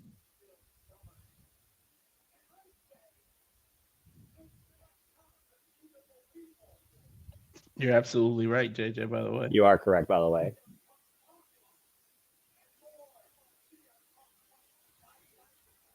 And that's what I'm about. Yep. Packed house wants to see less CM Punk talking and more CM Punk fighting.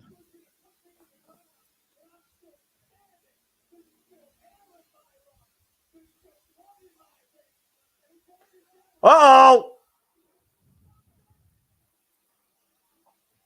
Well, CM Punk did talk about how some people can't stand him. He mentioned Drew McIntyre. I still think the jury is out on this individual, JJ. The man that counted the 3. He is a revolutionary. He is a visionary. At WrestleMania, he was Cody Rhodes' personal shield. Seth freaking Rollins, the man who called it down the middle on Saturday when everybody thought that he was going to be biased. He actually called it fair. That, you know, there are legitimate referees that could take notes from Seth Rollins. I'm not going to name any names. Y'all know who you are. Y'all know who I'm alluding to. But there's legitimate referees that could take some notes from Seth Rollins officiating Saturday night. In this company, particularly. Look at his And face, others. guys. So, Rollins has a serious look on his face, not his usual self. Oh, no, because the personal feelings. Seth, like I said, Seth, I believe Seth felt he was doing the right thing by picking up the bracelet and putting it on his wrist. And Punk took issue with it. Uh-oh. Well, CM Punk said he's here to fight tonight. He may not have Seth looks like he's dressed to fight. Exactly. Actions have consequences. We saw the first consequence to CM Punk on Saturday night with that loss. A focus, Seth, because he's not even making the crowd sing his song.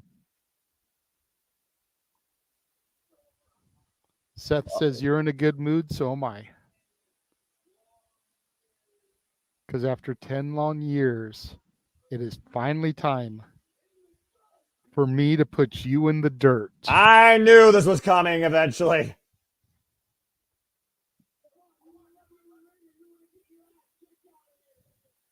You want to let me in the ring, or do you want to get your ass kicked out here? Whoa! I'm not the one who dressed like a cowboy today, but I'll be your Huckleberry. Let's go. Wait.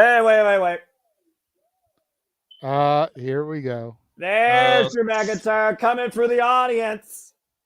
Interrupting. Scottish psychopath. What is with all this negativity? Tonight's the night of celebration.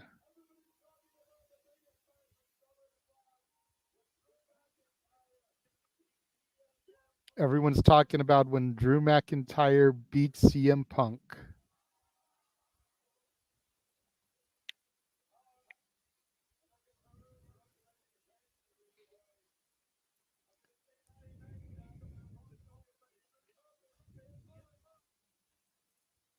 Drew feels he's earned Punk's undivided attention.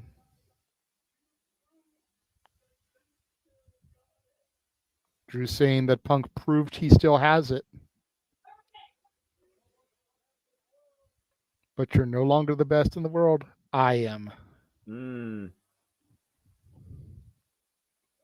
He proved this Saturday, though.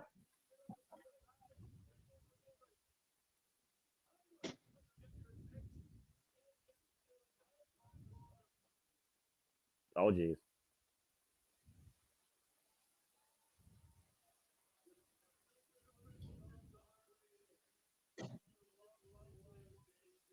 Oh, jeez. Drew saying, guess who's still in my corner? Larry and AJ. That was the last straw. That pushed CM Punk. He's off and running after Drew McIntyre. And Drew is running like a bitch. He didn't learn, guys. I said anger blinds you. Yeah, Drew McIntyre. Well, again, you talked about earlier. Drew McIntyre hightailed the arena. Well, wait a minute. Bronson Reed. Big Bronson Reed just literally crashed through Seth freaking Rollins. Well, guys, if you want to make a name for yourself, you attack one of the biggest stars on Raw, right? Fair enough. Super kick from Rollins and a big boot to Bronson Reed. Uh-oh, got him hooked. Death Valley Driver. Damn. And now Senton. And another one. That's 330 pounds on Seth freaking Rollins' chest. Guys, I don't think Pierce can ignore him anymore. What do you guys think? Now, I got to go to JJ for the weather report. Tsunami. And he's not done yet. You talked about earlier, like we said, to create your own path. Another tsunami to Seth freaking Rollins.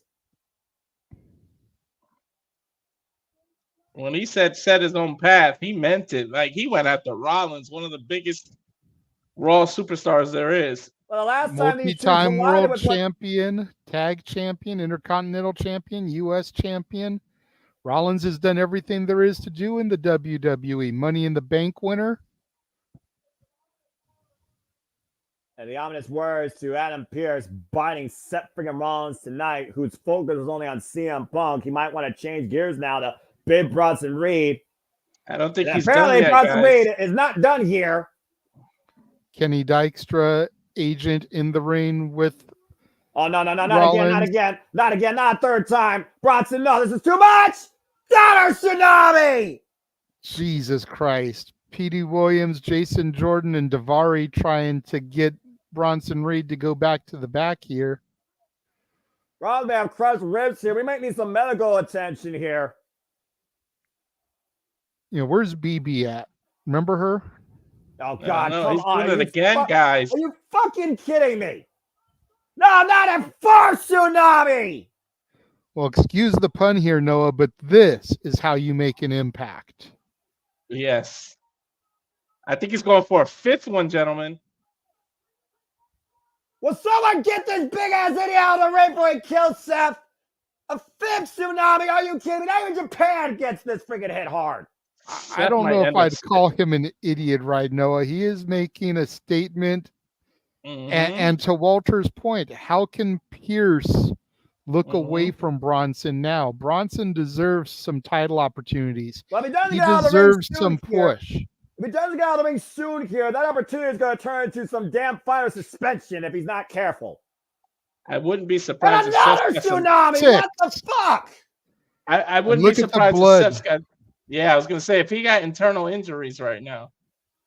You talk about all these damn gum cronies and these referees. Where the fuck is Pierce?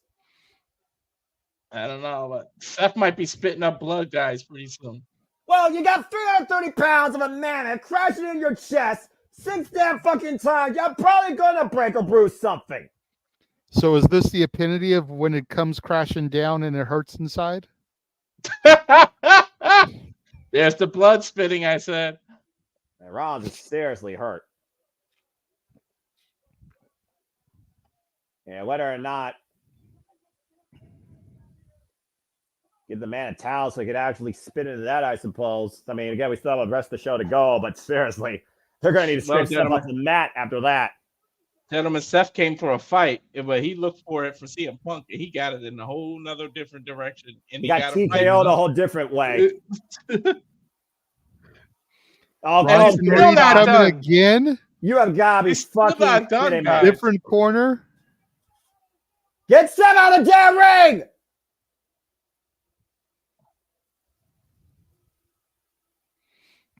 Jesus. You know, guys, I think this is just being done to kind of prolong Punk and Rollins.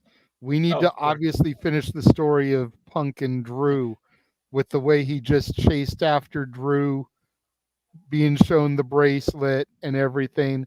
But we got to keep Punk around. So this feud, the starts of this here with Bronson Reed is how we're going to do it. That way we can hopefully hold off on Punk and Rollins until Mania. Yeah, well, Seth freaking Rollins is going to be lucky to breathe the same way again before he can get his hands on anybody after that assault. Well, Rollins is definitely going to need at least a few weeks to heal from some internal injuries there. Well, like I said, is that the epitome of when it comes crashing down and it hurts inside? Well, my insides hurt watching that. Well, that being said, while you make that reference, I'm going to go ahead and acknowledge this reference. Acknowledge the OTC and the original tribal chief, as again, we saw Sikoa speared into this week. And this coming Friday on SmackDown, Roman Reigns returns home. Tulsa, Oklahoma, Friday at p.m. Standard Time. And of course, will be coming here at the Multiverse of Media. And now we got a full commercial break, so fuck television. I'm looking forward now to coming home from work on Friday and seeing the fact that Roman Reigns returns to SmackDown. Mm-hmm. We'll see when Suffering Rollins returns again with oxygen in his damn lungs after those damn tsunamis by Bronson Reed. How about nearly killing a man? Good grief. Well, anyway, That was a hell of a statement and a hell of a way to get yourself some sort of creativity on Monday Night Raw. Noticed by Adam Pearce and Triple H for that matter. If producer man's ready, maybe all of our audience can be look forward to everything we got coming this week if he wants to run that commercial. Yeah, fuck it. Why not? Commercial. Shoot, I'm just here chilling after that. They're gonna need to build some time anyway. After Suffering Rollins is gonna be a spatula that gets scraped off the mat. That being said, why don't we go ahead and promote what's ahead this week only, and then maybe we'll go further out when we get close to the end of Monday Night Raw. Again, JJ, Walter, you, me, and I, and Jeff as well are going to be busy all week long here with all the wrestling here across the multiverse of media. Again, folks, tonight we're coming Monday Night Raw, but tomorrow me and JJ will be back in the seat bringing you commentary for the Great American Bash Week 2. We have Kalani Jordan versus Tam Patrick for the NXT Women's North American Championship. We have the Rascals, MSK, TNA, taking on NXT Tag Team Champions Ashley Nathan Fraser, taking on Wes Lee and let me make sure I get the name right, Zachary Wentz, because fuck old name changes. And of course, we also will see if 1, 2, 3 can actually happen when it matters when it comes to Ultimate Page defending the NXT Championship against Ora Mensa, still a dumb name. Not to mention the Battle of Joes, where you either believe in Gallus or you believe in Joe Hendry. Because you got to be the most conflicted person when it comes to that match. I am not. How dare you? That being said, I'm sure more will develop as we get close to Tuesday night with the trios turmoil happening in the NXT women's division. And we wonder if anyone can be on Roxanne Perez's level after Fia Hell's amazing effort, but came up short, left devastated, and didn't answer no questions. Where does Chase U go from here? Only time will tell. We also move, of course, into Wednesday with AEW Dynamite. Yes, we are coming a normal, kid you not, normal episode of AEW Dynamite. What the fuck is happening here in the multiverse of media? What have I started? What has become a thing? AEW Dynamite. But is it really normal, Noah? Is it really normal when you get the American Dragon versus the Last Outlaw? Is that really just a normal Dynamite? Well, with Ricky the Dragon Steamboat? Okay, you might have me there. And also MJF will give us an eliminator match over his AEW American Championship against Kyle Fletcher, and more to come, I'm sure, as we are building our way to All In. Yes, Walter. Those are usually the kind of matches you can only get when you play a video game, and we're actually getting a match like that in real life. Brian said, if Jeff Jarrett don't think I can go all in, I'm going to show you I can go all in. And now I want to see if Jeff Jarrett can go all in. And according to Jeff Jarrett, he wants us to be anything goes, no disqualification. We're not getting Double J. We're getting the Last Outlaw against the American Dragon. And we'll talk more about that and further stuff here later. One of us, me, as we are back from Monday Night Raw. Beautiful overhead skyline shot here, Baltimore, Maryland, home of the Baltimore Ravens. We just saw moments ago, though, a friggin' natural disaster occurred as Bronson Reed, with more tsunamis than Japan gets hit probably in a week, wiping out Seth friggin' Rollins and crushing his ribs in the process. 330 pounds crashing into a man's torso 10 feet above you. You don't easily recover from that shit. That wasn't a natural disaster. That was a man-made disaster. Good God. And finally, we're able to get Seth Rollins out of the ring, away from the impending tsunami. And we got medical personnel probably checking on Seth Rollins as we speak. Here's the man I said can't ignore him now.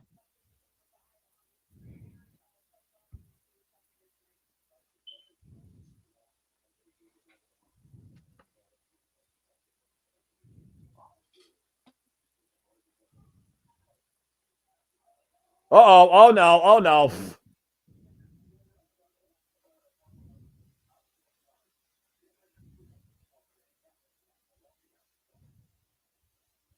Pierce telling Punk that Drew is gone. He walked him out of the building.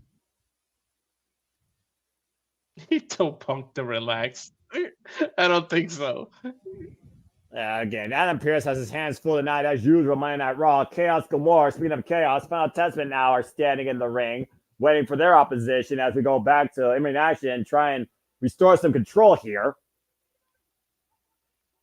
I'm so over this group. Can this be the final chapter of the Final Testament? Can we just close I the book? don't think that's ever going to be the case.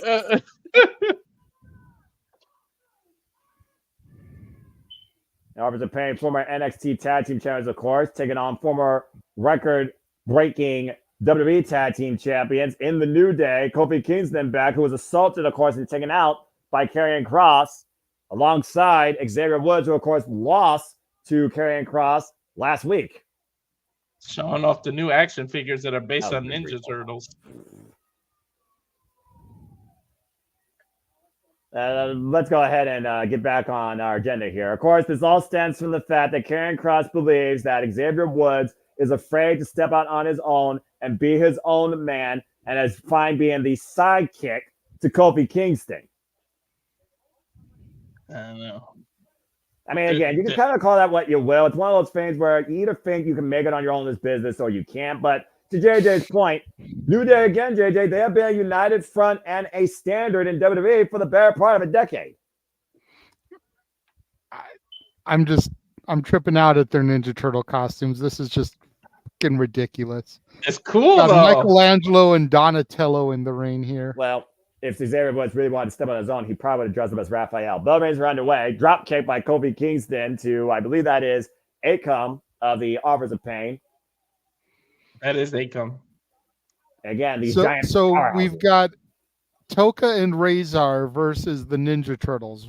Exactly. What in the 1991 am I watching here? And is Vanilla Ice going to be here to do the ninja rap? I mean, not that I'm trying to make this more so a Jeff Ross roast with pop culture references to movies and cartoons, but WWE did have Bebop and Rocksteady played by a couple of superstars, including one that's on Monday Night Raw, tag made.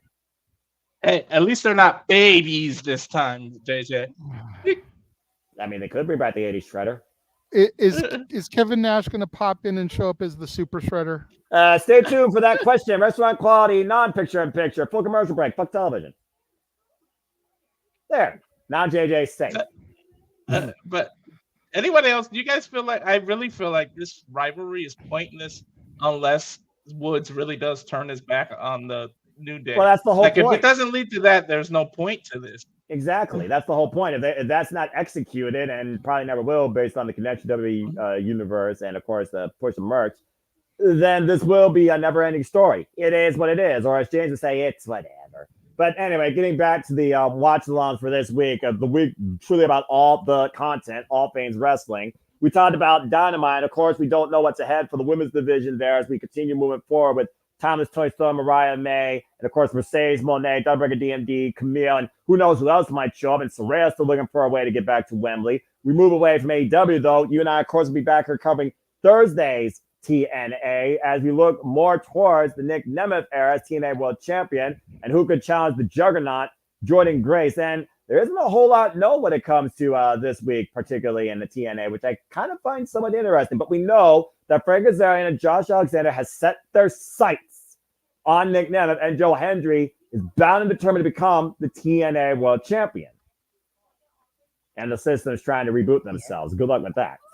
I do know we're supposed to begin the qualifying matches for Ultimate X. Correct. I'm curious to see how those pan out, who's involved in those matches. You know, is it possible we'll see some NXT and a crossover here in those matches? We've seen the No Quarter Catch crew. We've seen the Rascals.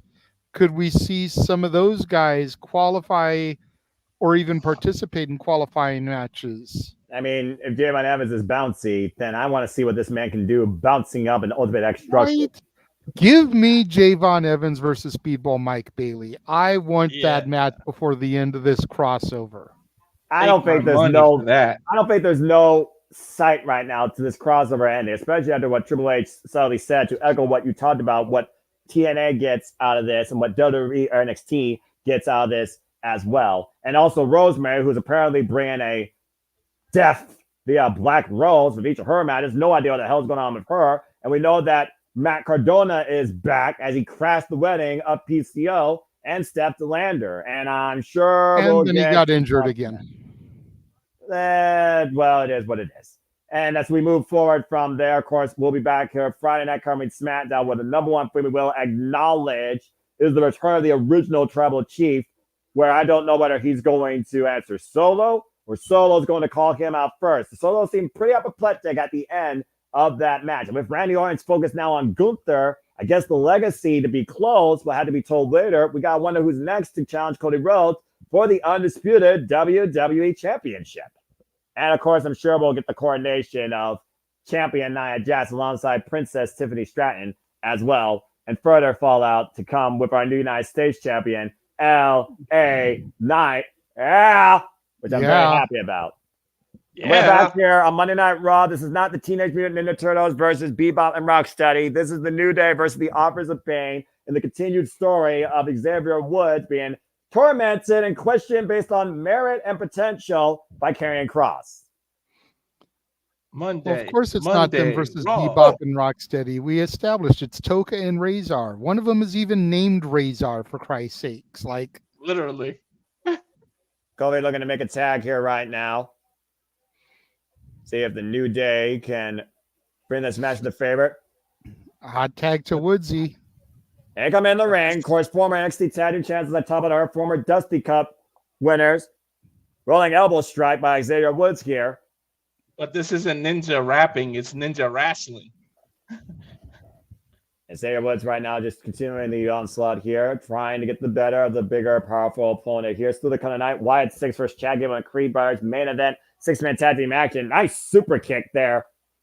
And Akam suffers one as well. A Razor, though, hoisting up Xavier, throwing him into the corner. Still to come tonight, Damian Priest looks to get a little semblance of revenge against J.D. McDonough. And again, Authors of Pain, dangerous as they come in their previous run as NXT Tag Team Champions. Xavier Woods, the relentless assaults here with these headbutts out of the corner. He didn't get the memo about headbutting people. I'm pretty sure nobody in this business has gotten that memo, to be fair. Top rope, missile drop kick. Akam off his feet. Hilarion can't believe it.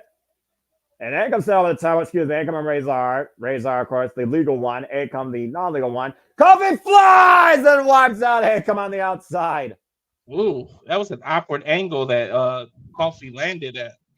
And Karrion Kross tripping Woodsy up on the top rope there. And referee didn't see it at all. Okay, so Razor has more hair on his head. That's the way to tell them apart. Mm-hmm. Akam is more of a buzz cut. That's fair. Now Razor, though, just trying to get his senses back to those headbutts. Wait a minute. Who is this? Who is that?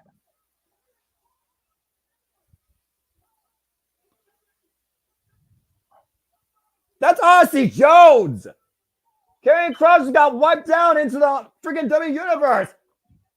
It was down to cover. It's a crowd. New Day win.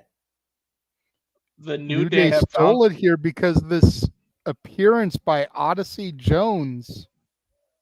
And then, though, the Authors of Pain going after Xavier Woods and Odyssey Jones. Yes, folks. You remember that name? He was drafted and never seen. Yeah, he's here right now. And Odyssey Jones taking out the Authors of Pain. What the fuck is happening here tonight? Hey, guys, if you can't get a Big E, I'll take an Odyssey Jones. You gotta be fucking kidding me! Double sidewalk slam by Odyssey Jones, who's got a New Day unicorn shirt on. Now Karrion Kross, though, trying to get back at him in the ring. And, whoa, man! Black hole slam. Well, hello, Odyssey Jones. New Day came with a backup plan. Kofi looks like he's very excited. There Woods, though, not sure what to think here, but Clay New Day got some backup. I wonder if Woodsy was privy to this information because he's definitely taken aback by this decision. Could it be Kofi went on his own and recruited somebody, JJ, that caused attention? But also, does Xavier Woods feel even more under-regarded for his capabilities, if that's the case, courtesy of what we just may have believed been done by Kofi Kingston? As we go to a backstage promo for Big Head Bob, JD McDonough here. Oh, good grief. His JD, of forehead course, takes talking up my about- whole computer screen, man. And of course, JD talked about how he sacrificed his body. And of course, saying that Damon Priest never wanted him part of his crew.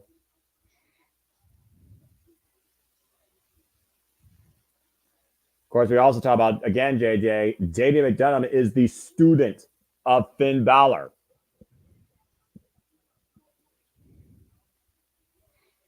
I love this fire from the Irish ace, JD McDonough, man. Been a long time since I've seen it, honestly. And he's making some valid points here. You know, Priest never wanted him around, never wanted him in the Judgment Day. He took bullets for Priest and was never appreciated.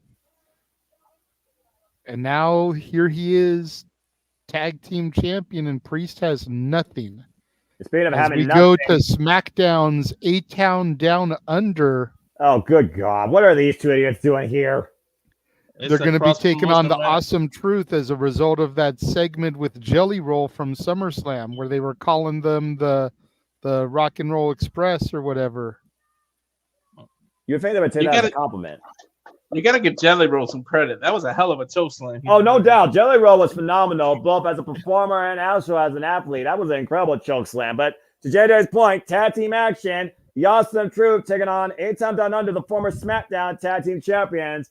Up next, we return here live on Monday Night Raw. Buck Television. Oh, these two, though. Good grief. It's a viral moment of a different sort. Man, they went an hour without commercials and went crazy the second hour.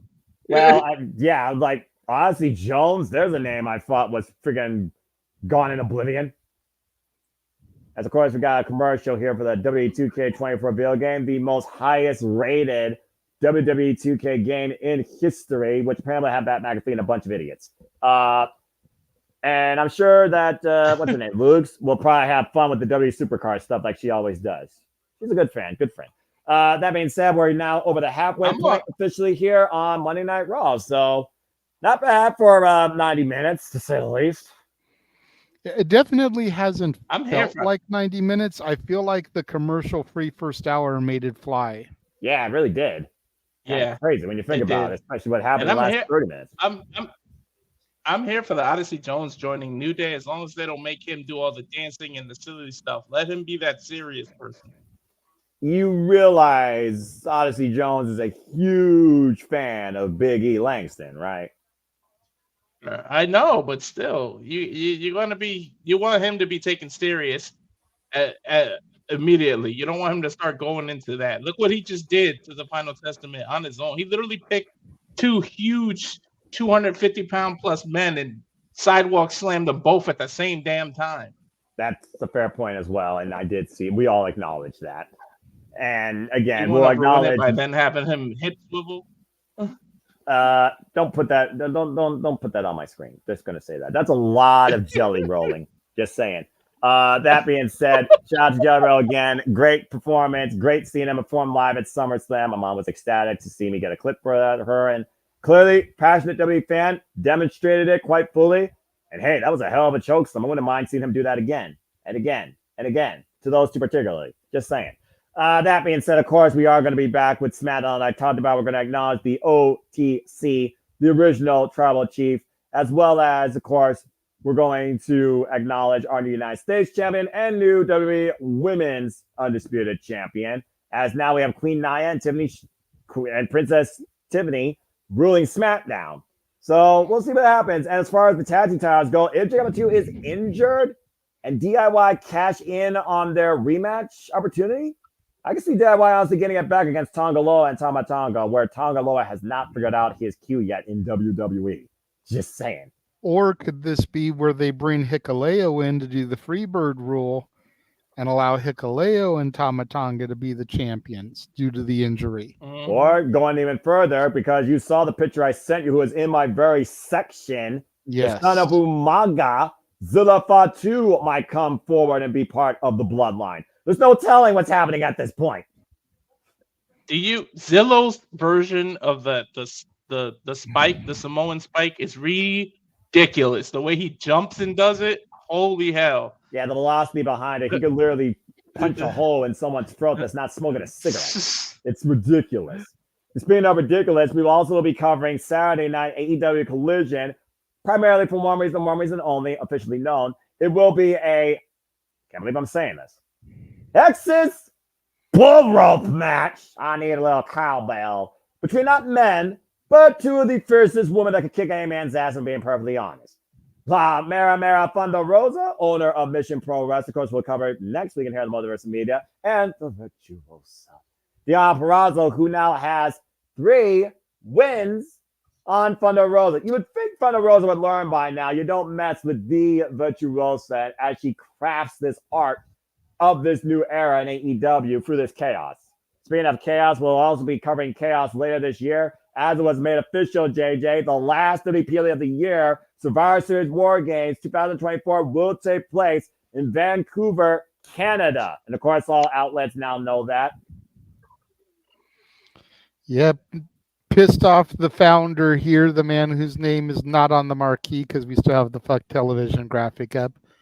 He was hoping it would come to California, as had been rumored, but you know, the Canucks can't get a Stanley Cup to save their life, so we'll give them more games. Well, I mean, again, you can learn more about hockey statistics, wins and losses, courtesy of the Sports Bar with Statboy Mikey and Dory Lou, Tuesdays here at the Multiverse of Media, folks. So if you want more information and roasts like that, pull up a seat, come on into the Sports Bar every week here on the Multiverse of Media. That's Tuesdays, currently 6 p.m. Standard Time, 3 p.m. Pacific. Cheap plug. As we go backstage with Kofi Kingston and Odyssey Jones, as we are back here on Monday Night Raw. I'll tell you what, I know better than to go to Vancouver in November, so we'll be home calling that, because I ain't going to Canada in November. I don't know how much it snows there in November, though, to be fair. That is a powerhouse and a half. Notice, guys, it's just Kofi backstage right now with him. Well, no, Woodsy is there too, but Woodsy definitely seems a little bit put off. I don't think that Kofi cleared this with Woodsy before it happened. Exactly. And here we go with the Alpha Academy, Tozawa, Maxime Dupree, and Otis. Is Tozawa going to get nasty here? What the hell is happening in front of me? I cannot unsee that. Well, you know what I can see, though? We're going to get tag team action here in the middle of the ring. I don't know if you would call that awesome, but A-Town Down Under, JJ's favorite tag team, is about to take on R-Truth and The Miz, the Awesome Truth, former Raw tag team champions, taking on former SmackDown tag team champions. To your point, it was Saturday night at SummerSlam where we got a viral moment, and I saw it live, as Jelly Roll came in with the chair and gave 2 of the biggest douchebags in WWE a well long overdue ass kicking, courtesy of Steel. And again, being disrespected. Jelly Roll definitely got to live a boyhood dream. Yeah, and it came true. Beautiful, awesome choke slam to Austin Theory. And then if that wasn't enough, Jelly Roll channeling one of his other all-time favorite heroes, alongside Awesome Truth, with a 15-knuckle shuffle. That's a lot of knuckles. And I did see it pop up on the screen. Congratulations on your first day of training, Emmanuel. I'm glad everything went good for you, bruv. All right. And again, Emmanuel, want nothing but the better for you and hear everybody here in the Multiverse of Media. And I hope everyone's having a good time with our call tonight. Again, if you are enjoying what you're hearing, please like, subscribe, comment, tell a friend. And if you want to dictate the conversation, don't even dictate. Casting Studios, Greg Cherry Brand, Jeff Me Generic, Super Chat, simple as that. It's your super chat, your passion, your continued support, your engagement that makes this all possible. Every week to the point, we're not just covering pay-per-views and PLEs anymore. We're covering fucking TV. Poor Miz cannot get on beat for anything. He's been partnering with R2 for close to a year and still can't do it. I mean, he's too white. I'm just going to say it like it is, and I can say that as a white man, but I got some rhythm. I've got so much rhythm. One of my friends told his daddy I was half black, half Puerto Rican. I already said I'm a melting pot, so I'll just leave it at that. Both Reigns are underway here. R-Truth campaigns off here against Grayson Waller or Austin Fury. I'm more confused now than ever was before. And look at this, though. Double team effort here by R-Truth, taking A-Town Down Under over. with the head scissors. Nice deep big arm drag there by Truth. Good takedown there, and there's the tag made to the Miz. It's good Can to we see just that acknowledge- Truth hasn't really lost a step at his age, man. At like 50, 51 years old. JJ, I was Still just gonna got say, it. can we just acknowledge that Truth is 50 years old? For real. Yeah, crazy. I when you mean, think Billy about Gunn is 60, but Damn, Billy has always been a specimen and always been a great wrestler. Truth, Mm-hmm. for most of his career, has been a comedy act. And it's a comedy You right got- now. We're getting this tag team match to go to non-wrestling quality picture-in-picture. Fuck television. I'm not saying that Truth can't wrestle because Ron Killings has proven that during his early NWA TNA run. But for most of his career, he's been a comedy act. So to see that he can still get in there, hit those steamboat-esque arm drags, hit those double team maneuvers and stuff, good on Truth. Good on Ron. Yeah, again, he's done what he needs to for his longevity in this business, and it's paid dividends for him, even if he's never been in WWE world champion. Of course, he is a former NWA world champion, if y'all actually remember that. Oh, I remember. Yeah, I remember just alluded to it. two-time world champion. Exactly. Ironically enough, guys, being a comedy act and not having to wrestle every single time might be what allows him to prolong his career this long. So That's we fair. can I talk mean- crap about it, but ironically that's might be what preserved his body. And Especially now if we he's are up in here a bit. restaurant quality picture-in-picture. Well, still, fuck television. And right now, our troop, again, the guy in control of the match here. Whoa! Monkey Sending flip, Grayson Waller. sending Waller up and over there. Yeah, nice monkey flip there. And it might be looking to do it one more time.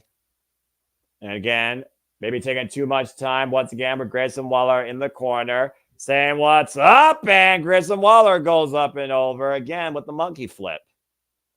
You got to consider, though, that Austin Truth, despite all the fun and the tomfoolery they're having, they had to be considering at some point going back after Judgment Day and those WWE RAW Tag Team Championships. You would think tag to Austin Theory, Oh! by the way, blind tag.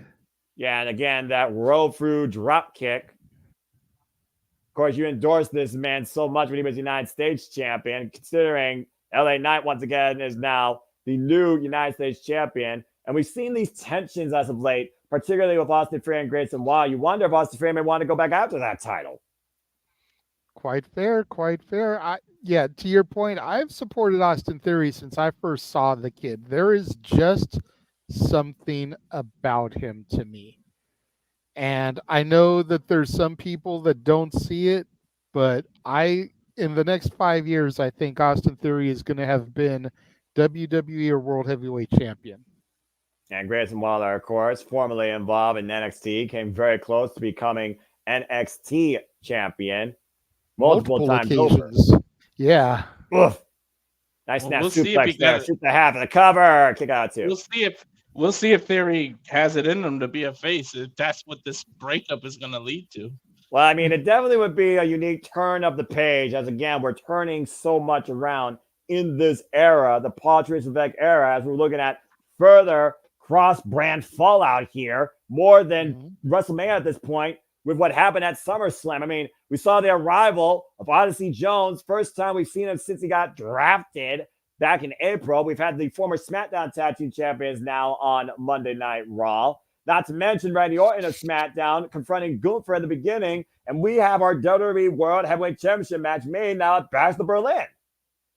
And even though he isn't appearing this week on Raw, gentlemen, you've got to figure if Roman Reigns is going to start putting together the OG bloodline for potential war games, both Sami Zayn and Jey Uso are Raw superstars. He is going to have to make an appearance here at some point. Mm-hmm. Right now, we're back here on Monday Night Raw. Attempted double drop kick here by A-Town Down Under. R-Truth able to scout it. Sidestep to Austin Fury. Again, folks, Walter Cruz, Like JJ Williams. botch sidestep Waller. Big boot to Theory. Well, again, these two, they pretty much are one and the same. One just got a bigger ego than the other, and one is a former United States champion. There's a reason why they became together a tag team. One's got a full-on goatee. The other one's clean-shaven, bro. I saw the back of their head, JJ. The back of the head does not look that much different. That's fair. That's fair. That is fair. When you see only the back of the head of somebody, a lot of people's back of the heads pretty much look pretty similar. Both men Miz sent down getting face fired first by up, the guys. Miz. Well, I mean, again, he's coming off hosting a freaking PLE in a stadium in his hometown of Cleveland, Ohio. But was he really hosting? We saw him for 2 segments. And Right. Miz will take publicity anytime he can get it. And Miz right At now least off he the was ropes. at least he was in the stadium with 57,000 plus, and enjoy that because the Browns will never fill up that stadium that much. Damn! Well, I wouldn't go that far. You realize Josh Walter. Mansfield might be in the chat right now, right? Okay, first of all, Mansfield is in the chat. He's been commenting along. Second of all, I wouldn't go that far because I'm sure that the capacity, crowd, and possibly even the record Recover. that was set were for Browns games when the field first opened. DDT by the Miz. Austin Theory covered now by the Miz. Gets a 2 count. I'm actually surprised they didn't do a bigger number. Me and Noah were talking on Simply Predicting about how the record was like 73,000 and how WWE probably could have easily put 75 or 80,000 in there, but they only did 57, which is less than capacity. So, Yeah, I figured it also has to do with the timing also as well, considering where we're at in the year. And I'm not saying and as hot as it's been in your neck of the woods. It was so damn humid. I am so effing over this humidity. Top Truth rope here now with the goes to blind Miz. tag. Jack May though, cross body. Look at the Jeff, leg. between SummerSlam and the Guardians game, there were over 95,000 people in that one section of Cleveland. Oh, Truth though. Oh no! And he got AA though to Grayson Waller. Inadvertently took out his own tag team partner. Fury though Austin is Theory legal. ready. Is he gonna get it? Down under. A-Town down. Look at the leg.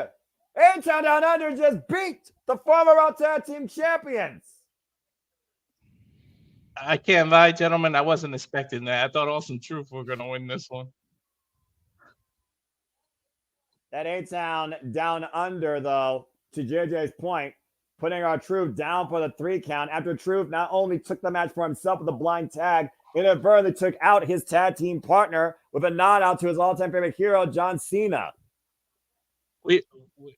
We might be. We were talking about the A-Town Down Under breakup. We might be talking about the wrong team breaking up, gentlemen. It wouldn't be the first time. I'm just saying. As we go to a Priest promo now. Yeah, I was going to say, go to the former El Campeon.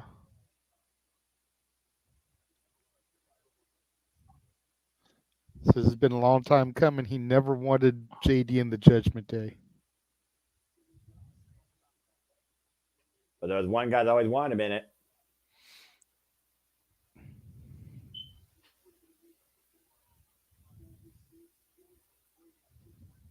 Talk about the skull this big, a brain this size.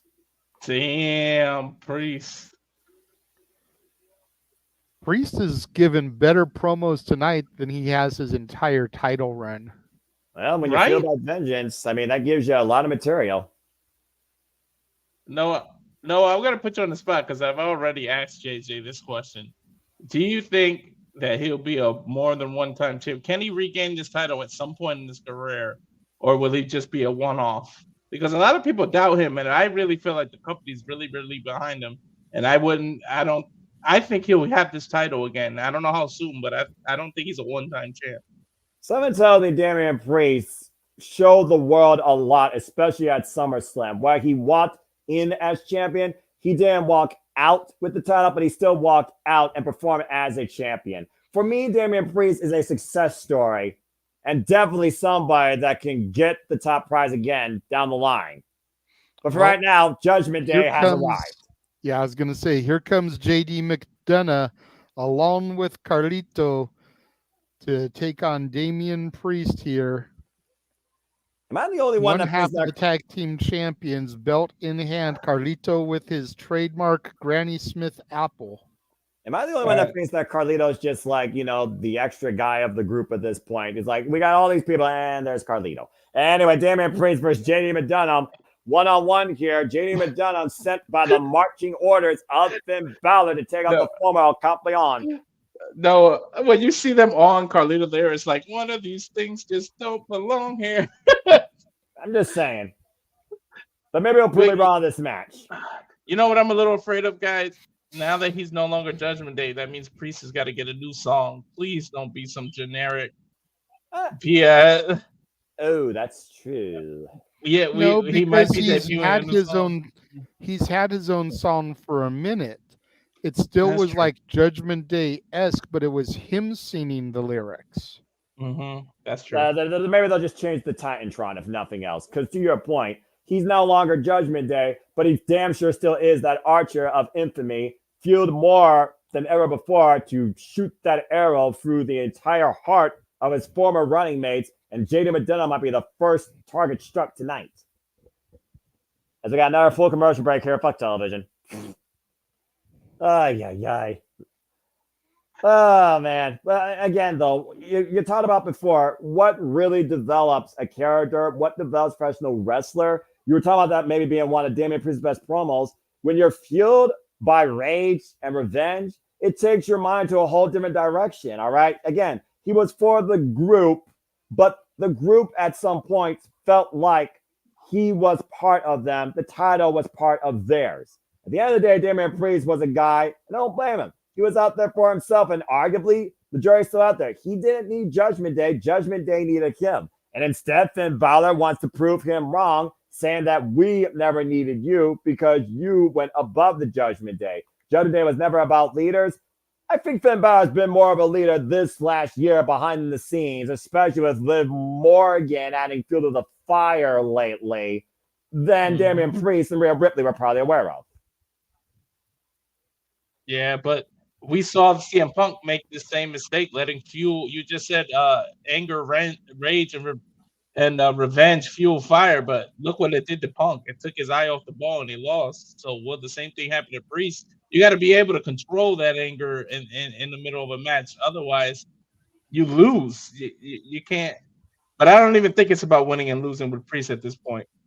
Exactly. No, it's about vengeance.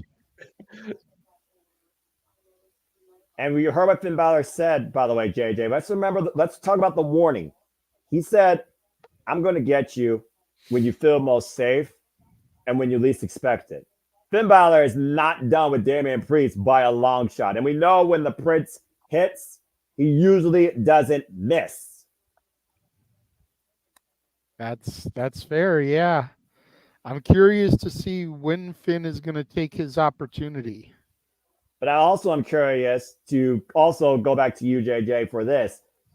We still have not seen nor heard nor know anything right now about mommy Rhea Ripley. What is she thinking right now looking at all this, considering Dom betrayed her and Judgment Day ousted arguably her closest friend and support, Damian Priest? I'm definitely curious to see what is on her mind, and you got to figure she'll be here in the final hour to say something.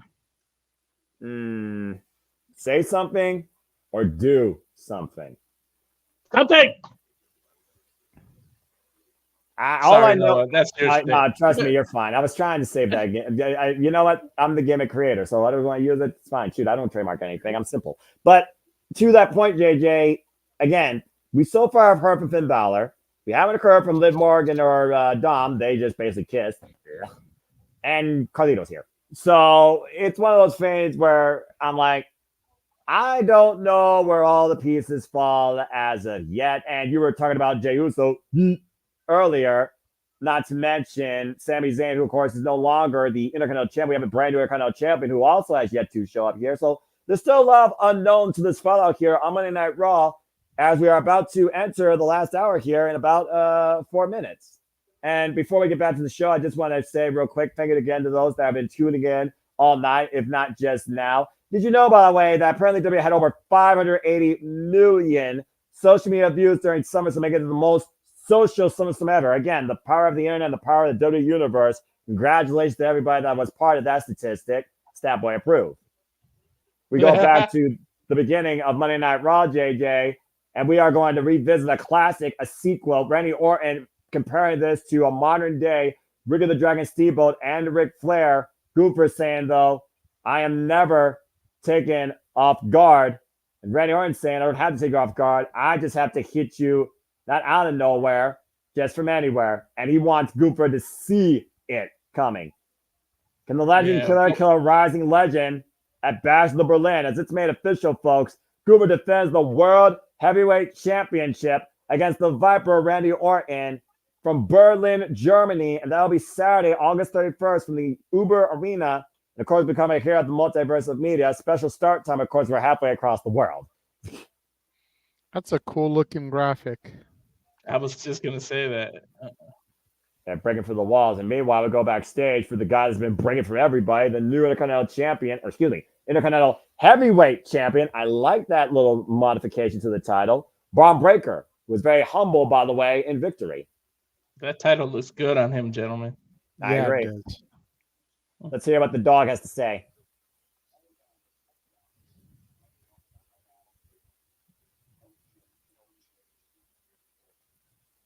Okay, let's talk about how long. Less than 3 years. He's debuted on WWE television. Again, straight out of NXT. Yeah. Less than 3 years since he's debuted on television, gentlemen. He's a two-time NXT champion, former NXT Tag Team champion, and now your current reigning and defending Intercontinental Champion. Braun Breaker saying that he is the hunter and the entire WWE locker room is the hunted. He is not the target. And anyone that tries to take that away from him, he feels sorry. A rookie year like he had a few years ago could be compared to people like Brock Lesnar. For real. I mean, honestly, it's hard to argue if this guy truly is not already or will be the next big thing now that he holds the Workhorse Championship. Mm-hmm. See that side plate?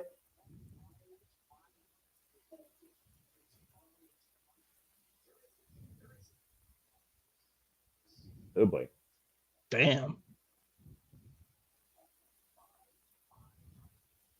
Good luck taking away his name off that title. Now let's bolt it in. Interesting. I believe him. And thank you, Kathy Kelly, for that. Locker room has been put on notice.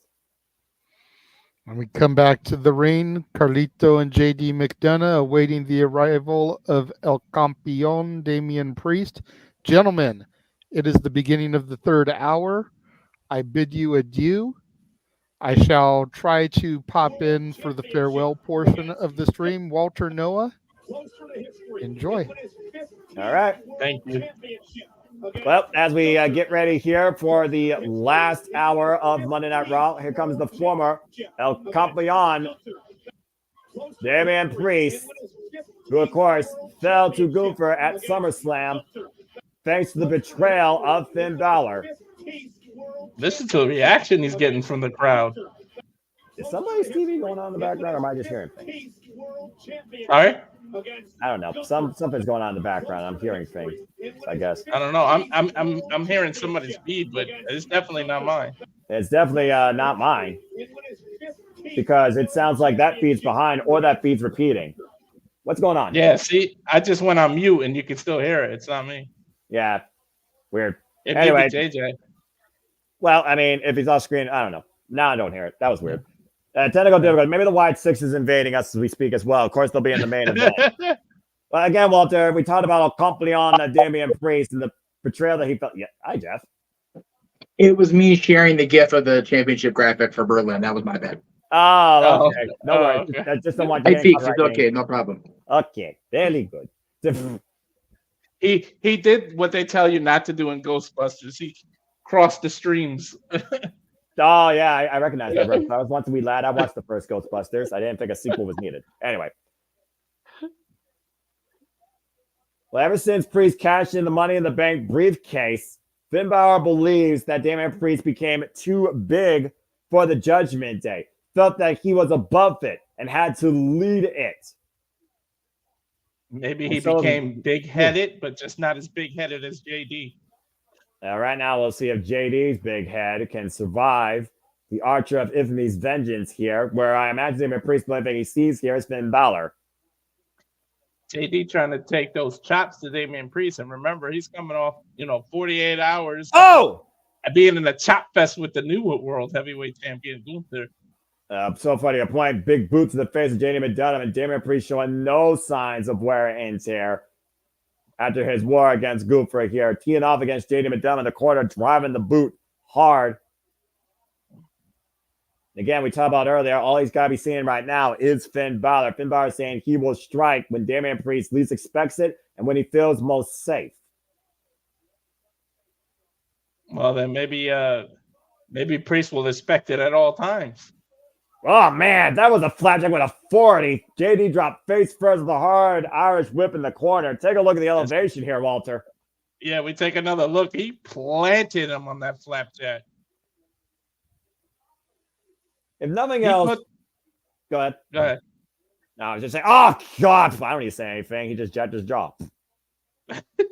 I was going to say, as a flapjack, he put the amount of effort into it that you do normally a spine buster with. JD scouting it, though. Up kick there. Oh, God, I got clapped again by Damian Priest. No, I felt that. Did you feel that? I felt that JD might need to see a dentist after this, if I'm being honest with you.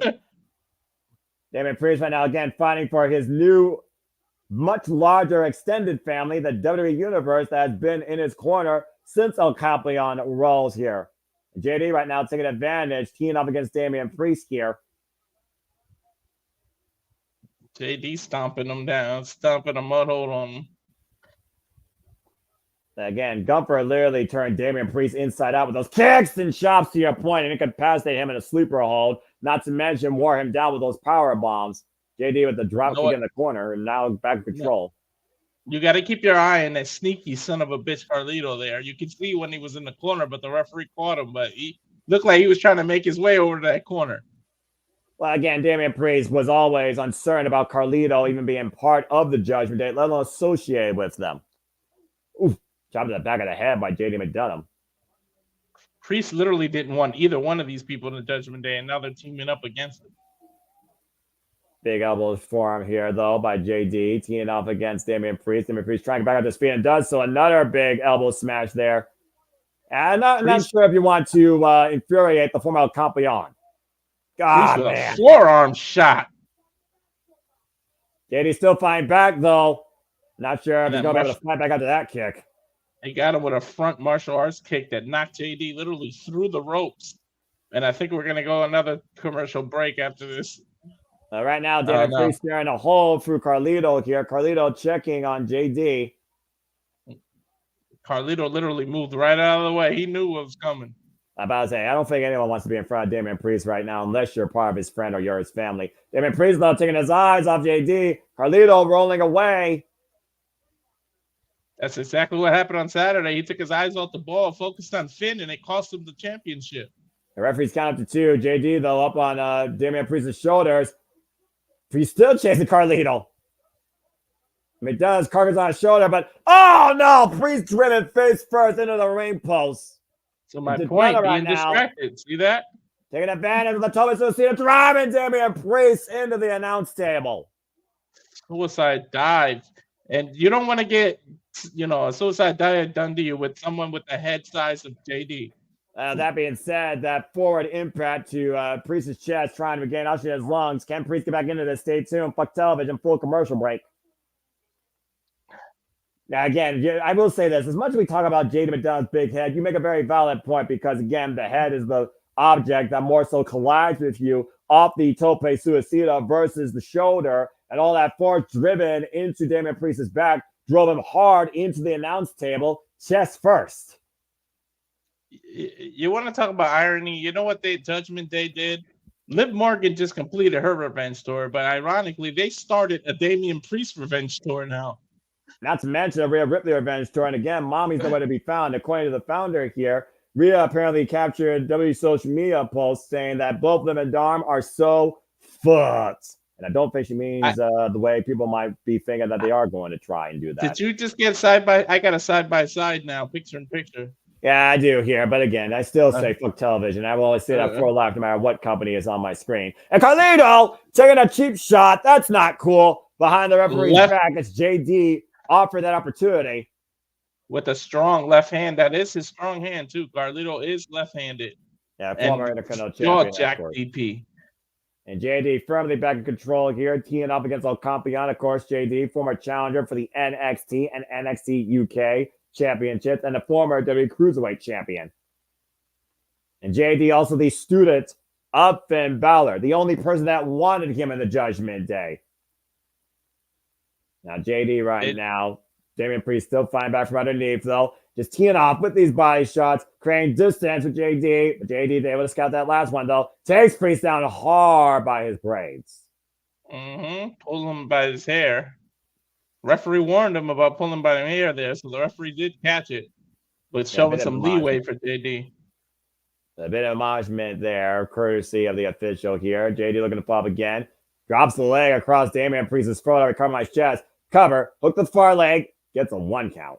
Didn't even get a 2 count, Noah.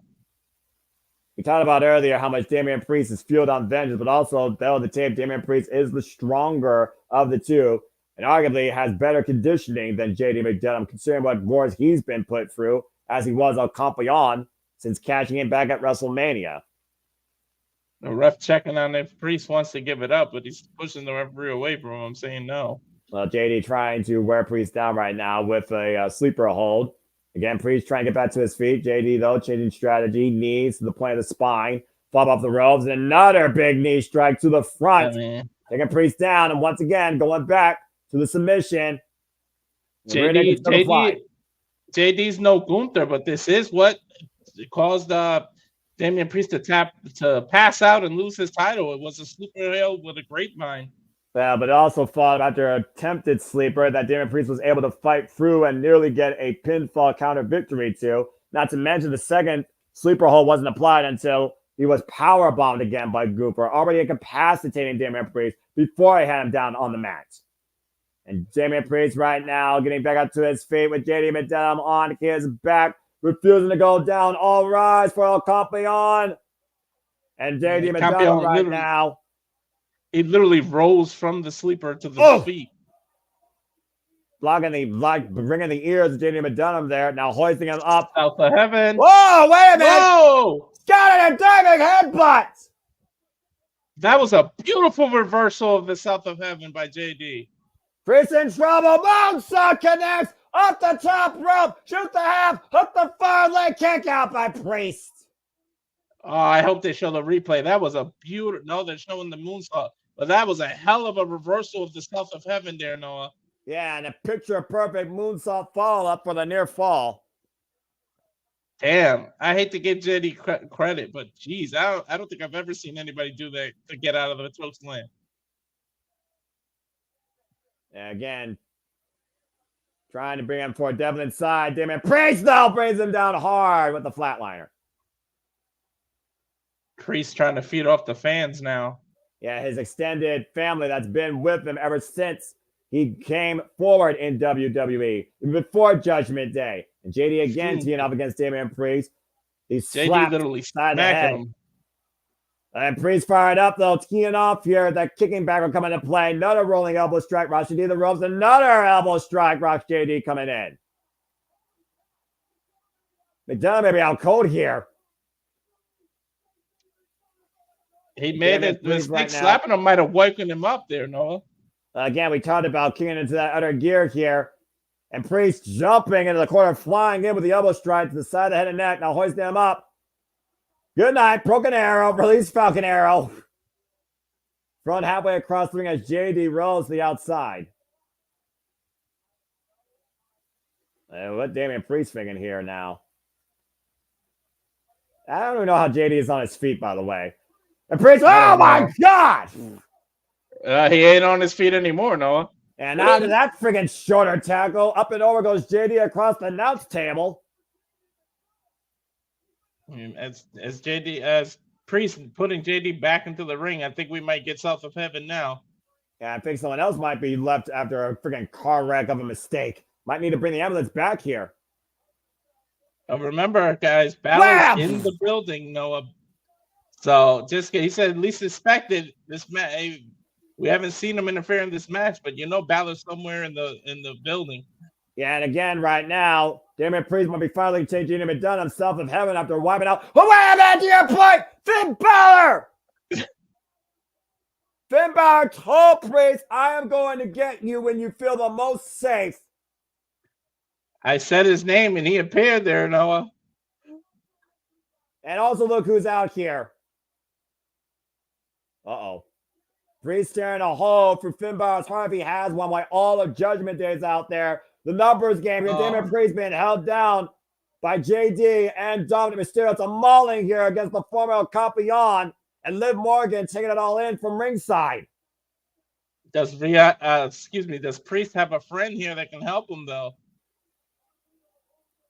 Right now, Carlito holding him up though, and Finn Balor and Dominic Mysterio and JD teeing up. And Damian Priest fighting back though. Up and over goes JD. Dominic Mysterio sent to the outside. Damian Priest looking to Carlito, and Finn Balor and Priest are isolated in the ring. Did you see the way JD landed? I didn't like the way his knee spun. And Finn Balor trying to run for his life right now, has nowhere to go except maybe south of heaven, straight to hell, up in the Razor's Edge position, and then Morgan saving Finn Balor. Damian Priest trying to be a gentleman and not shot put his hands on Liv. And a mauling now by Dominic Mysterio and Liv Morgan. We have Rhea. Mommy's here. And she Dom's still stomping. Fuck Dom up. And Dominic and Liv Morgan making a beeline out of this stadium. And Rhea Ripley has Liv Morgan in her clutches. Face first in the ring post. And Dom left Liv hanging. Would you want to be in front of Mommy when she's angry? I would, but turn apart the announce table. Liv might want to think twice about being on Dom's side when he left her hanging in the clutches of Rhea. Liv Morgan has this long overdue for her, if I'm being perfectly honest, after what happened on Saturday. Dom might save her here. Dom, yeah, I knew it. And Dominic Mysterio, the coward, saving Liv Morgan from Mommy's wrath for now, while JD is still teeing up against Damian Priest inside the ring. JD left all alone. All of Judgment Day's out of there. But Rhea Ripley and Damian Priest are there with JD. Oh, the headbutt! Headbutt into the south of heaven. Take him to hell, south of heaven! And Carlito's just standing there on the outside. Well, you got a vengeful Rhea Ripley and an absolutely furious Damian Priest on the inside of the ring. I wouldn't want to get near these two on their backside. Well, at least Rhea, for the time being, and Priest are on the same page. Oh, this is far from over. This is just friggin' beginning here.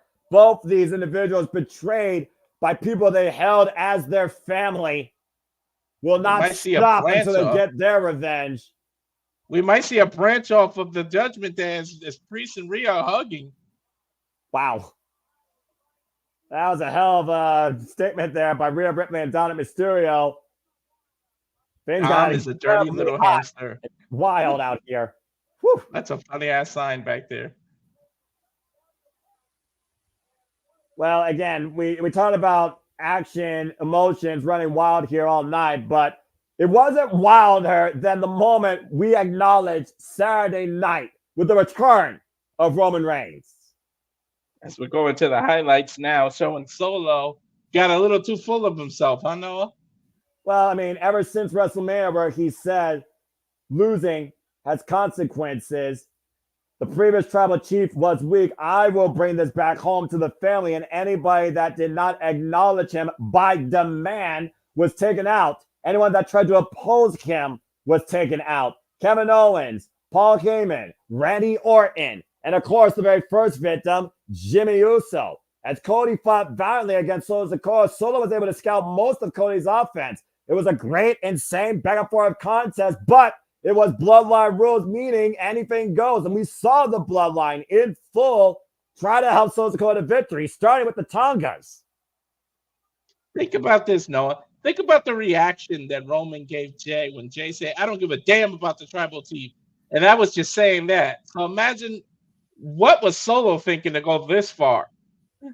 When you literally call Roman Reigns weak after he held that title and brought the bloodline to the promised land, the island of relevancy, for over 1,300 days, you knew a receipt was coming. It was just a matter of where and when. And Saturday night, was when the entire world acknowledged him.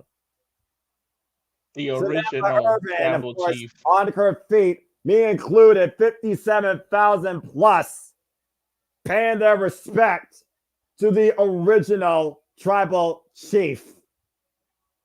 And that place, if it had a roof, would have needed to be inspected for damage as he rolled in with a Superman punch with 3 months plus of malice behind it, and followed up with his own judgment call in the name of respect with an emphatic spear, allowing Cody Rhodes the moment to retain his And the subtle champion. nod there, Noah.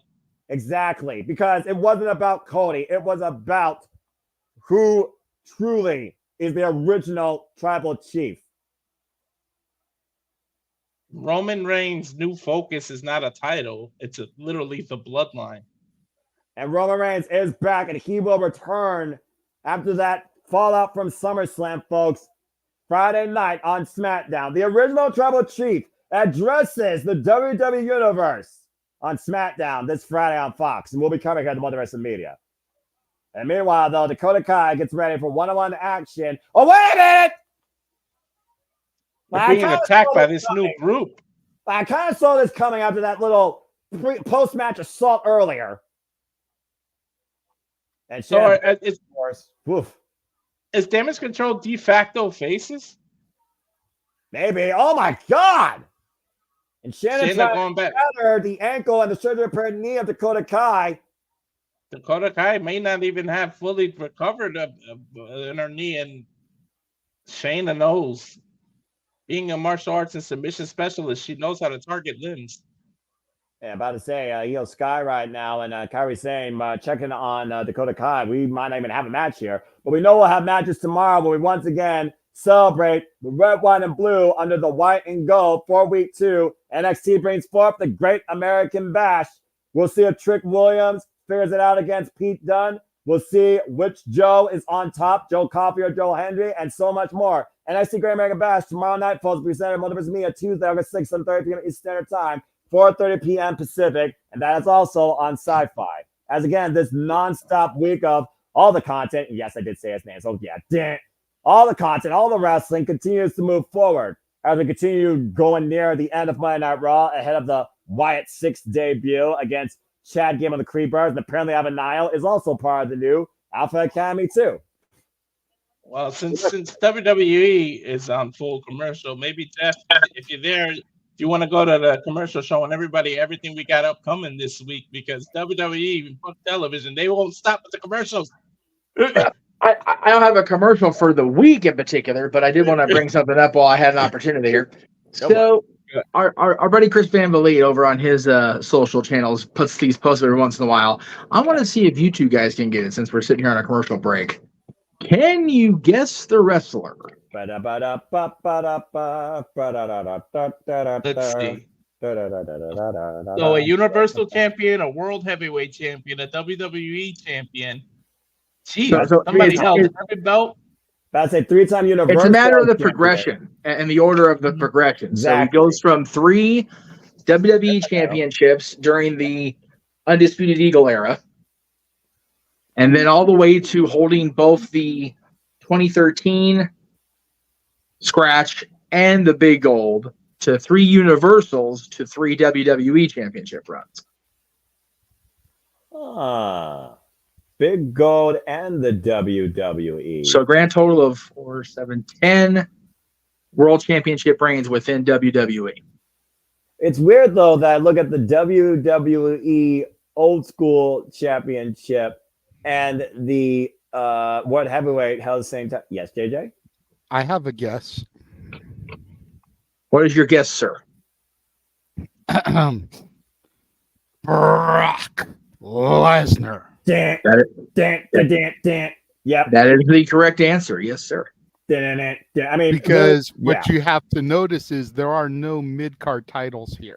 You literally took the words out of my mouth. Very few people have only held world champions, 0 mid-carders. Even Hulk Hogan has a tag title run under his belt with Edge. Yes. Again, Brock Lesnar is the guy that literally was defined by nothing but world championships. Crazy to think about. So, in going with Walter's suggestion, yes, we'll go through and do a Excalibur style run here real quick. Why not? He does the graphic, and here I go. Again, folks, JMN Multiverse of Media had you covered with content all this week. Of course, you can stay tuned for the Stat Boy Sports Bar with Dory Lou and Stat Boy Mikey, Tuesday, 6 p.m. Standard Time, 3 p.m. Pacific. As we move from there and go into Tuesday night live watch event coverage, we'll be covering NXT Great American Bash Week 2. It's Tuesday, August 6th, 7:30 p.m. Standard Time, 4:30 p.m. Pacific, as we conclude the red, white, and blue on the white and gold. Then you move forward to Wednesday with the Greg Cherry Show. Wednesdays, as always, 7 p.m. Standard Time, 4 p.m. Pacific, a gaggle of fools along Greg Cherry and Jeff Meacham. AEW Dynamite Watch Along coverage is back this week, 7:30 p.m. Eastern Standard Time, 4 p.m. Pacific, where we have matches included not limited to the American Dragon Bryan Danielson going one-on-one against Double J, Jeff Jarrett, the last outlaw, in no disqualification. The Dazzlers on Wrestling will bring forward their musical taste in the top 10 songs done by the Monkees. And that'll be Thursday, August 8th, 5 p.m. Eastern Standard Time, 2 p.m. Pacific. And of course, we continue our live watch event coverage here with TNA Impact, Thursday night, 8 p.m. Eastern Standard Time, 5 p.m. Pacific, as we do the commercial-free stream, courtesy of TNA Wrestling. Be an Ultimate Insider. Join along with us for total nonstop action. The newest part of the Multiverse of Media comes forward with episode 2, where you get to ask Meech anything. And that could be anything regarding wrestling, food taste, Disney, Hulk Hogan fandom, Millennium Countdown, you name it. So much more. It all comes down towards what you ask and what he's willing to share. Ask Meech anything. And we'll move from there into Friday Night SmackDown as part of the live watch show event schedule this week. That'll be Friday, 7:30 p.m. Standard Time, 4:30 p.m. Pacific. We will acknowledge the return of the original Tribal Chief and see what is next for Cody and the Bloodline going. And of course, your weekly Saturday Night Shenanigans move forward with Saturday Night's Open Mic Night, presented across the entire Multiverse of Media, hosted by the Renegade of Wrestling, JJ Williams. And prior to that, of course, will be our coverage of AEW Collision, where the only thing known is a Texas Bull Rope match against Thunder Rosa and the Virtuosa Diana Purrazzo. And that is everything coming up for you this week here in the Jeopardy Generic Multiverse of Media. And then we sleep on Sunday. And now we return to Monday Night Raw, where Sonya Deville prepares for maybe one-on-one action, maybe not. Mm-hmm. This group is going to need a name eventually. Do they really? Considering how unknown and how disrespected booking-wise, hold that thought. Well, I guess Sonya Deville thought she was going to have an easy night out, but it looks like Kairi Sane and Io Sky are not ready to let go of what just happened to Dakota Kai. If Dakota Kai's not going to make it out here, might as well have a substitute. Right. Looks like Io Sky's going to take her place. But they're still outnumbered, Noah. Yeah, well, Io Sky's crazy. I mean, this woman legitimately could have broken her back after driving Zoe Stark through a ladder via an avalanche Michinoku driver. The fact that Zoe Stark and Io Sky are walking upright still surprised me to this day. But we got an impromptu match. Here we go. Io Sky looking to get revenge for Dakota Kai here, going one-on-one against Sonya Deville. Want to give a happy birthday shout out to my friend ATW, Casey Flynn, the ultimate fan of Dakota Kai. Sorry, Casey, but revenge will be served, I'm sure, at some point. And Sonya Deville, of course, coming back from injury, forming this trio here with Zoe Stark and Shayna Baszler. Figuring that these three need to take over and remind everybody who the baddest bitches are that run the Monday Night Raw Women's division. Why Io Sky said Dakota Kai needs to change along with the rest of Damage Control. And both women looking to prove the changes made tonight. Nice takeover to Harris by Io Sky to Sonya Deville, taking her to the outside. Nice head scissors takedown. Io Sky might be looking to fly here. Zoe Stark playing distraction. She ran into the wrong corner. And Zoe right now. Oh, and Shannon just got decked by Io with an elbow. Now Sonya looking for a cheap shot, though. And driving Io into the steel ring steps. And then to your point, once in the numbers game, playing in favor of Sonya Deville. Can Damage Control take control here? Stay tuned. Fuck television. Full commercial break. And they took Io's knee out there on the side of the steps. Well, so will that come into play during this match? Well, you look at it this way. You take out Io's knee, you take out her chance to really push forward off the top rope with the over-the-top moonsault. Again, you take away her ability to even climb the ropes at some point. Right? And of course, we talked about before how Sonya Deville, Zoe Stark, and Shayna Baszler have been running roughshod through the Raw Women's division. They did it last week against Lyra Valkyria, Kaden Carter, Katana Chance. Of course, those three saved Shayna Baszler from a pinfall loss look like after Nightwing was hit by Lara Valkyria. And to your point earlier, you wonder if Lara will come back for revenge after that post-match assault. As again, folks, we have a full commercial break here because, again, fuck television. And also, Sci-Fi is even worse than USA. I don't think we're even 5 minutes in that women's match. We got to bring in full commercial break. That just tells me what they're really thinking about the 60s. I'm not sure if I can share damage control. If they're, de facto faces, then it'd be like, what was the point of turning on Bailey? Like, how did they go into faces this fast? Reasons? Right, yeah. Just a funny thing you're mentioning Roman's return throughout the night. Yeah. Little factoid on the wise man's social media.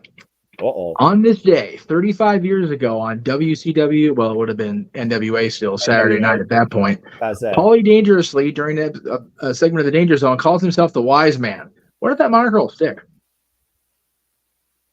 Huh. Just saying.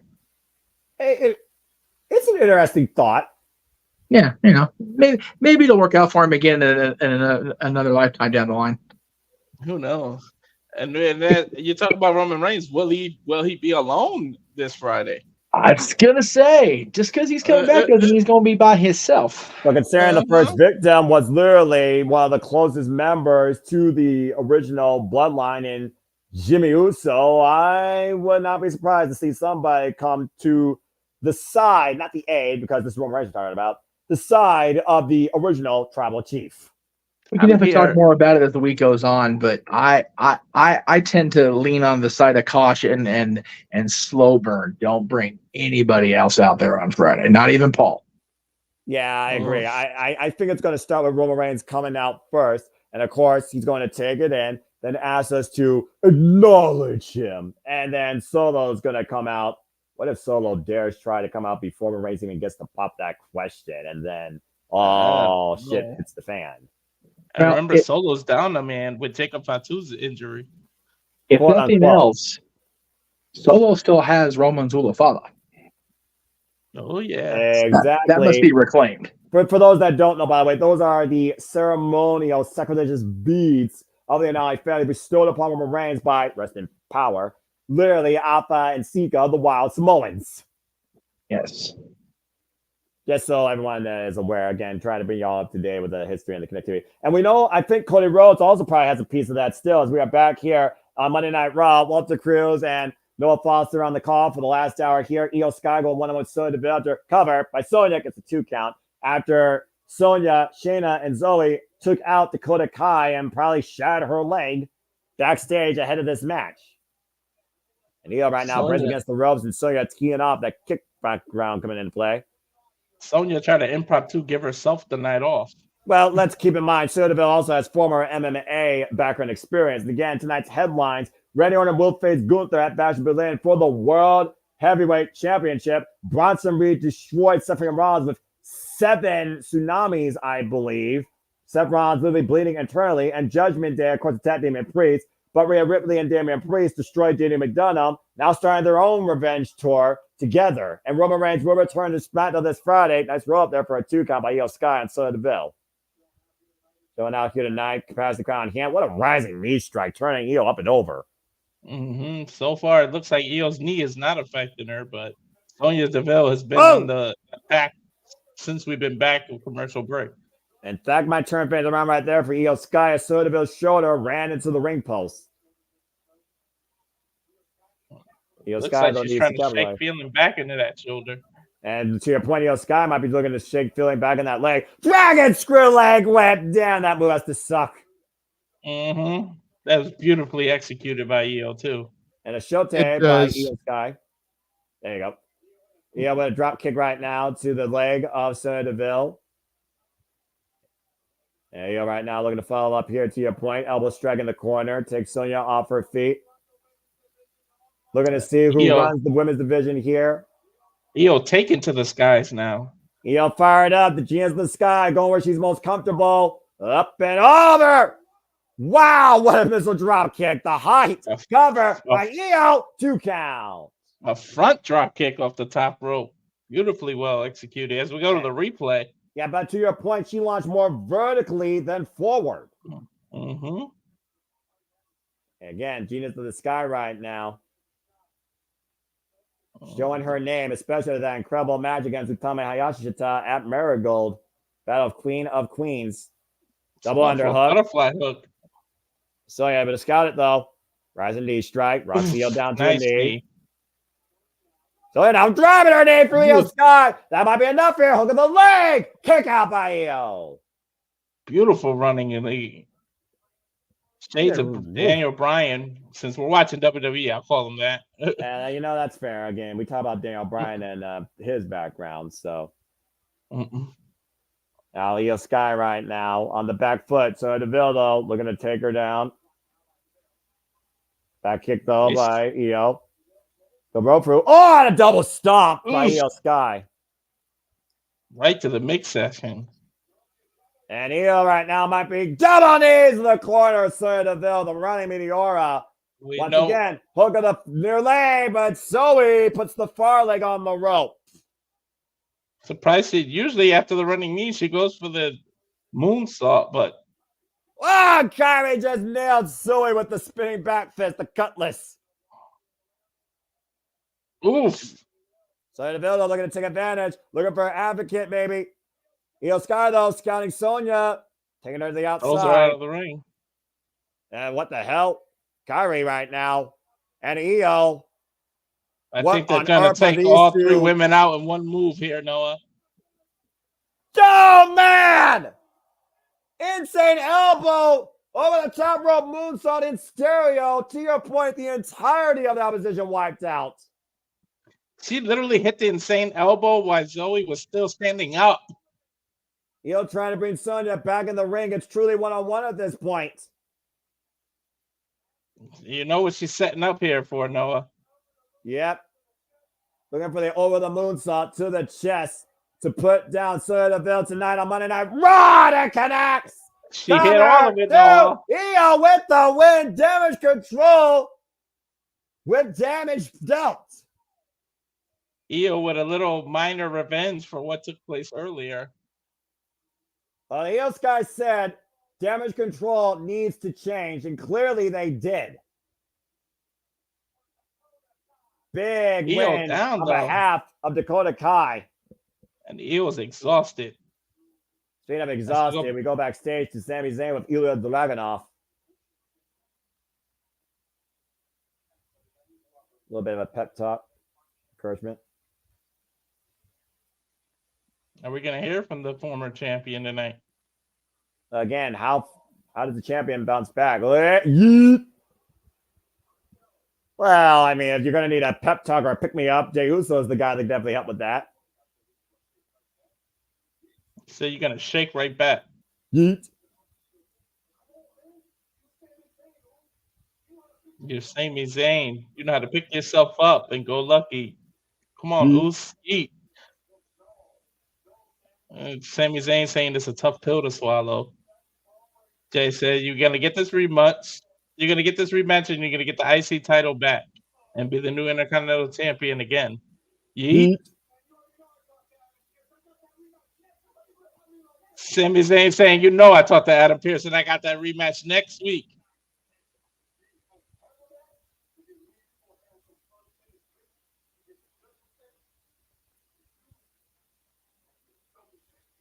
Whoa! Yeet! Jey Uso talking about unfinished business of the Judgment Day, and Sami Zayn potentially being a double champion. The main event, Jey hyping up Sami Zayn for maybe more than one chance at gold. They're gonna try to get a rematch of the tag. They're gonna try to go after the tag team titles. Well, we're getting Seth Rollins update. Yeah, why don't you go ahead and talk about this?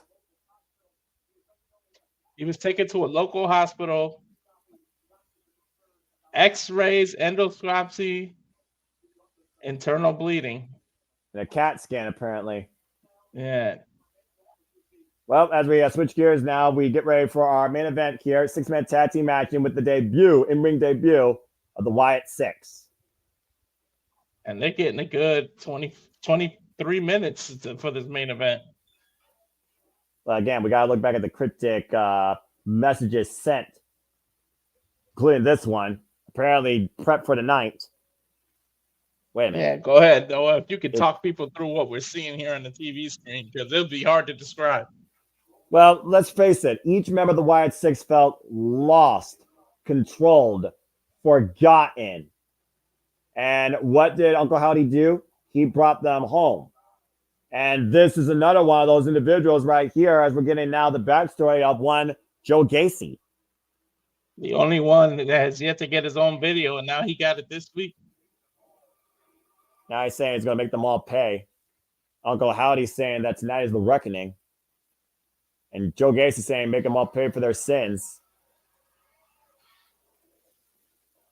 Something tells me he's not going to promote inclusivity tonight. I don't know. And again, Chad Gable, he has been prime target number one of the Wyatt Six for weeks. Saying he's got a new family by his side.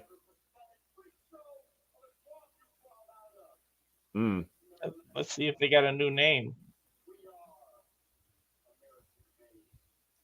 American Made.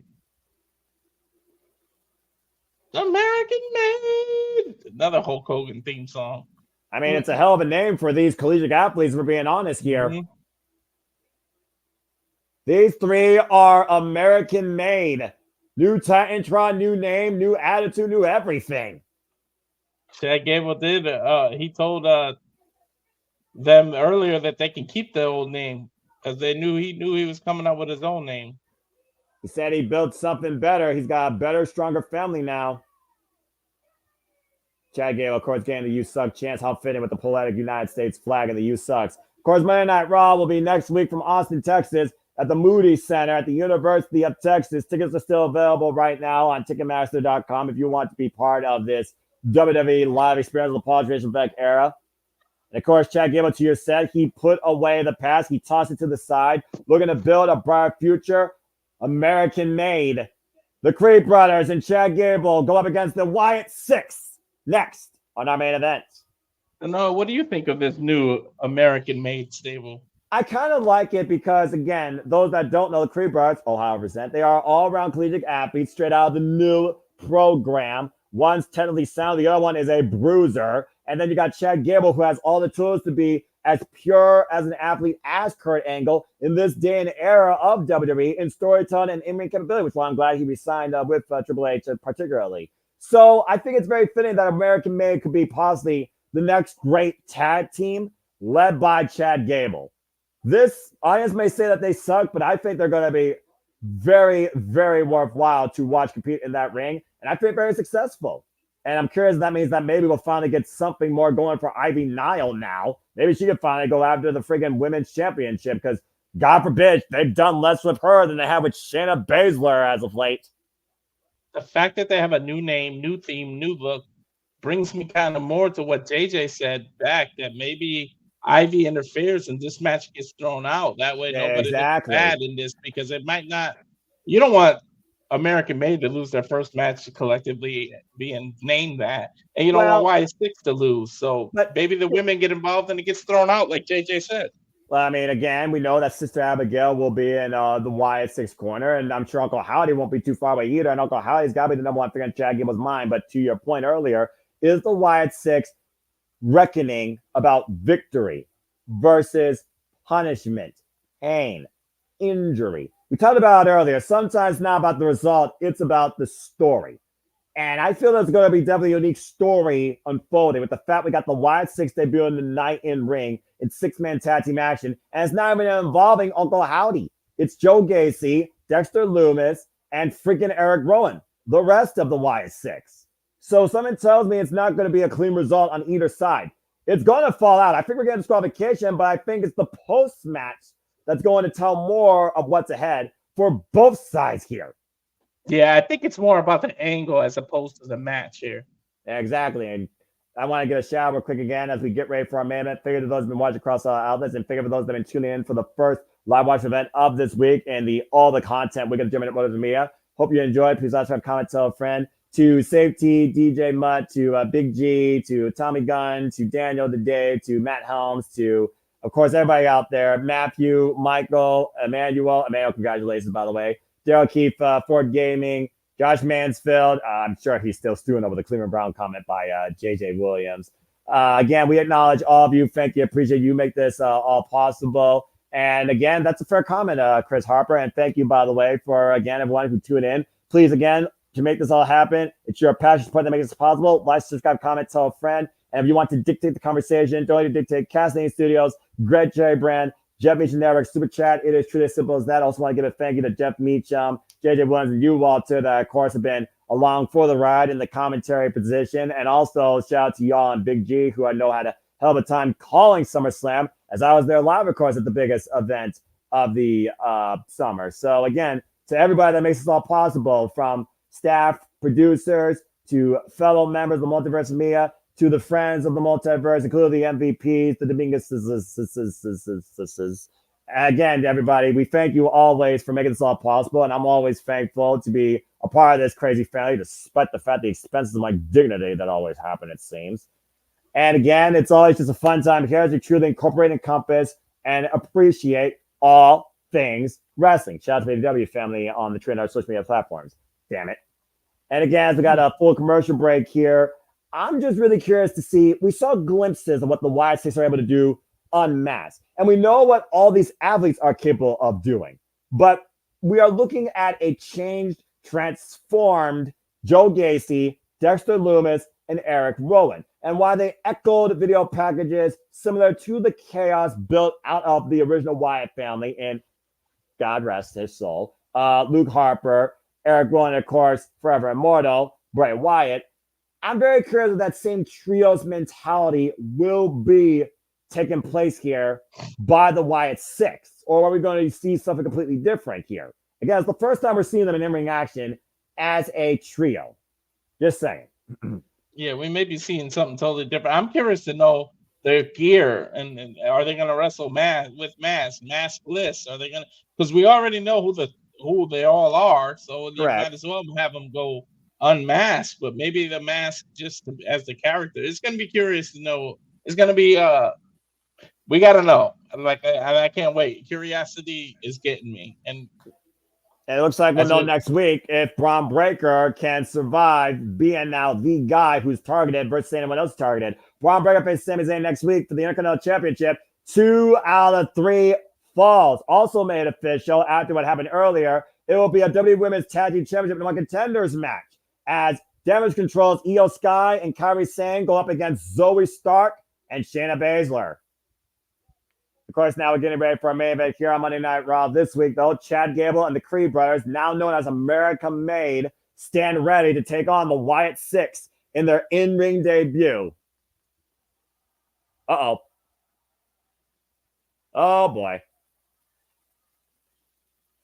And the lights go down. You know what that means. Mm-hmm. The Fireflies are out tonight. Maybe they come to the ring masked, but wrestle unmasked. And that piano tone plays can only mean one thing, as I'm going to join the darkness for now. Mm-hmm. I saw Wyatt's entrance like that in person. It's so eerie and it's cool at the same time. It's something special, to say the least. And look at what's there at the entranceway, the symbol of what we've been calling the sixth member of the Wyatt Six. 6 SICKS, folks. That lantern and that rocking chair. That's awesome. Rest in peace, Bray Wyatt. And meanwhile, as the light pierces through the darkness, they're here. Definitely. Oh boy. Coming out, by the way, in case you haven't figured it out, to shatter the last theme brought forward by heartfelt Bray Wyatt. There they are. With everyone in tow. Uncle Howdy. And of course, Sister Abigail. This is a hell of a force right here. Huskus Pig, Rambling Rabbit, Mercy the Buzzer. They're all out here. Versus the Buzzer, of course, is Dexter Lumis. Husky Harris is Joe Gacy, while, of course, You're the Rabbit, like you just said. Ramblin' Rabbit is Eric Rowan, and Sister Abigail is Nikki Cross. All encompassed around Uncle Howdy, Bo Dallas. Mercy looks more like freaking Predator. Well, considering who it is, that's probably a fair argument. I bet you he has a hatchet on him still. Mm-hmm. We saw their story, and now we're about to witness the reckoning. Man, Nikki looks. Oof, she's playing this character. She looks creepy. Yeah, and the others don't. And wasting little time. Here we go. Bombarding the ring. Well, we get our answer. They wrestle unmasked. Well, this isn't supernatural. This is tortured, lost souls coming together for a purpose. They are sick. They are the Wyatt Six. And Chad Gable knows what he's facing right now in them. As Uncle Howdy and Sister Abigail watch from the entranceway. American Made started to work their way up the ramp until they noticed Uncle Howdy turned right around. Well, how many times has Chad Gable and the Creed brothers ran away? They can't run tonight. They have to wrestle these guys. American Made has to regroup. To your point, though, it looks like Chad Gable wants to start this match potentially against Dexter Lumis. Bell rings are underway. This has officially begun. And the Creed brothers are coming off Bloodsport, showing how badass they are in real combat. So they shouldn't have any issues being scared or ready to get in this ring. And Julius Creed now in the ring as Gable ran away, and Dexter Lumis back elbow strike. Dexter Lumis a twisted arms in his own right. Mercy the Buzzard. Beautiful flying back elbow. And here's Lumis. Oh! He literally picked up and then turned it into a spine buster. Dexter Lumis was always that weird anomaly you never understood, but he always impressed you what he did in that ring. Jumping leg drop to Julius Creed. An attack made now to Joe Gacy, former leader of the Schism before that tree died a horrible death. Joe Gacy definitely fits in this group. We saw he was a little lost in that NXT. Look at that shot. A little lost. He never found himself. You kidding me? He's calculating. He's calculated. He's methodical. He's twisted. And once again, Lumis now back in. Backdrop suplex network combination by Lumis and Gacy. Lumis legal now with Brutus. Gacy looks like he'd been hitting the gym. He looks like in better shape right now. All right, we'll give you that. Well, we talked about before when you're lost and you're not found until you are found, you have to try and find yourself again. And clearly that's what Uncle Howdy did with these men. And Sister Abigail for that matter. I think Gable just tagged himself in. And right now, American Made trying to take a cheap shot again. And they didn't take the big man down. Eric Rowan back in. Redbeard, a.k.a.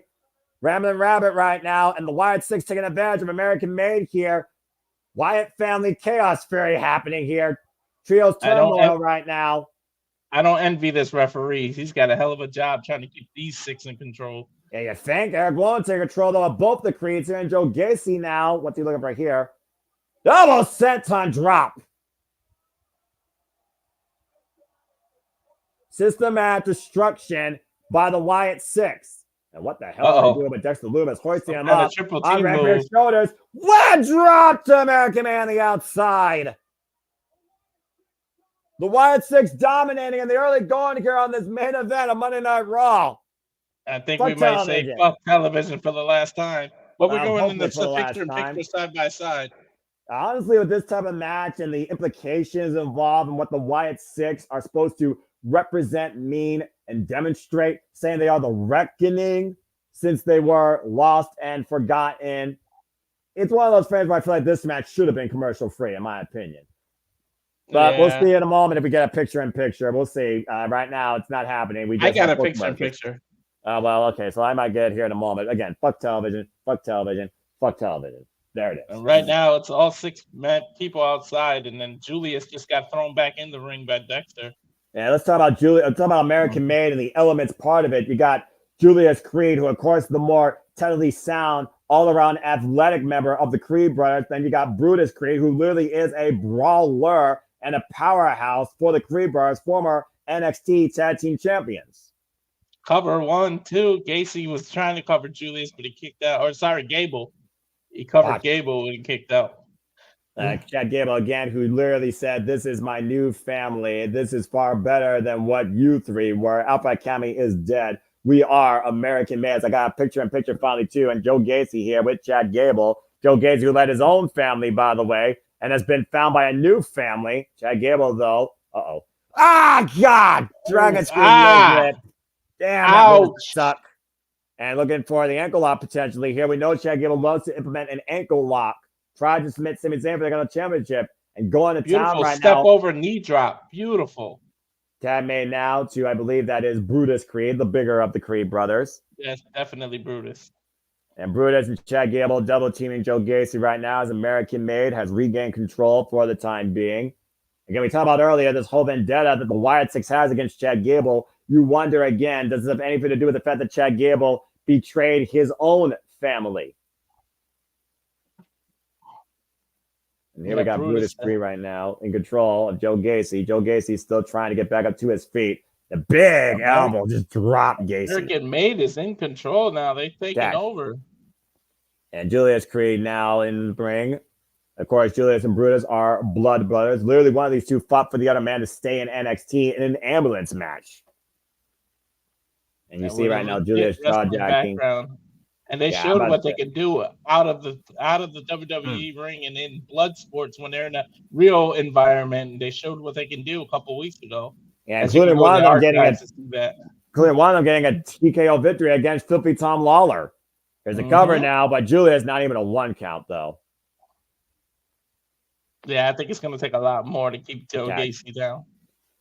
Well, I mean, at this point, though, it's Isley and Dominic. Clearly, they picked Joe Gacy as the weakest of the three, trying to keep Dexter Lumis and especially Eric Rowan at ringside, keep them at bay, keep them from getting in legally.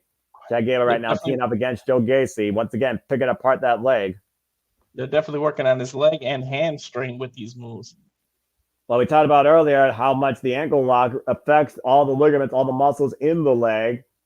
And right now, Chad Gable literally tying up Joe Gacy's left leg here. Possibly modified ankle lock here for a submission. We are back here on Monday Night Raw. I believe we finally took our last commercial break here. It is the Wyatt Six in-ring debut against Chad Gable and the Creed Brothers, now known as American Made. And you see Uncle Howdy and Sister Abigail watching on from the entranceway. Gacy with a shoulder block from the outside. Oh, wow! Oh, my God! Incredible Northern Line suplex there over there by Chad Gable. Gacy went to flip over the rope and Chad reversed it into a Northern Light suplex. It was beautiful. Surprised they didn't go to a replay there.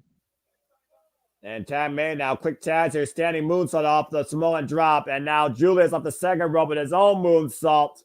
Now Chad Gable tagged in, now elevating. Top rope moonsault. Trio moonsault here on Gacy, and Dexter Lumis saves the matchup. That was a train of moonsault back to back.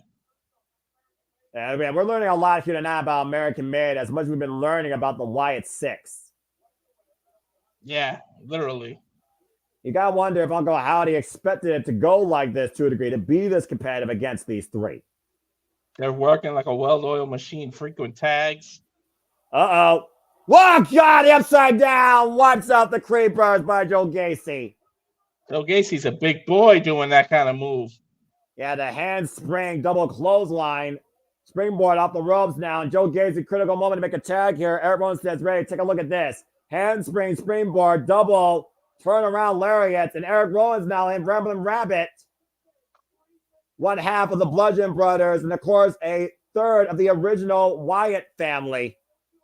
They just said that that he is 6'8", 315 of. And, of course, the former SmackDown Tag Team Champion alongside his brother, forever exalted. And look, Harper, Jesus Christ! I think Chad Gable just went at least 8 feet in the air. And Sister Abigail and Uncle Howdy are loving it. Oh, no, no, oh, no. Incoming bus! Whoa! Oh, I thought he was going to go flying. And baseball slide instead on Chad Gable. Now hoisting up Chad. Oh, man, drop jaw first across the barricade. It's Gable right now, sent back inside. Everyone has completely turned this match around. What is Redbeard going for? He's That standing, is a Eric Rowan shout standing out on the outside. to Forever Exalted, Luke Harper. Oh. Literally dropping all his 315-pound frame on Chad Gable. Slamming Gable down for the 2.5 as American Made saves the matchup. Both members of the Creed brothers have to come into this. Oh, I think all hell started to break loose. By Julius Creed. And we saw this coming. We all saw this coming. All hell was about to break loose eventually. I mean, it's the Wyatt family MO. And if they're going to be the reckoning of WWE, then the Wyatt Six has to bring the chaos. It's the only way I think they're going to win this. Because you said yourself collegially, American Made is working on all cylinders here. Oh, wait a minute. Dexter Lumis! Good God! The senton bomb from the top rope wiped out the Creed brothers. Took them all out. Now Chad Gable. Gable with the German suplex to Rowan. Are you kidding me to that? He literally just suplexed 315 pounds. And held it for a bridge. He may be 5'10", and he just suplexed someone who's 6'8". I think he's less than 5'10". I think he's 5'8". It just goes to show that strength is not determined by what you see on the tail of the tape. And Gable right now, I think, realizes who he's facing, and it's not the Creed brothers, it's the Wyatt Six, face to face. I think Chad Gable's a little bit scary. Like the Creed brothers, though, trying to take advantage. Meanwhile, Joe Gacy does a little double choke slams across the table to the Creed brothers. And Gable is all alone with Eric Rowan. Turn around, Chad. Don't turn around, Chad. Oh, no, the claw! Claw slam! He's in the middle of the ring all alone, Noah. Gacy with the tag. Tag to Lumis. Chad Gable is all by himself. To your point, this is his reckoning. Pop up power bomb by Gacy with Lumis on the Gable. Nice. And now Lumis, who's still legal, goes to the top rope. Think he's going for a splash here? Frog splash! Cover! Is it enough for Wyatt Six with the win?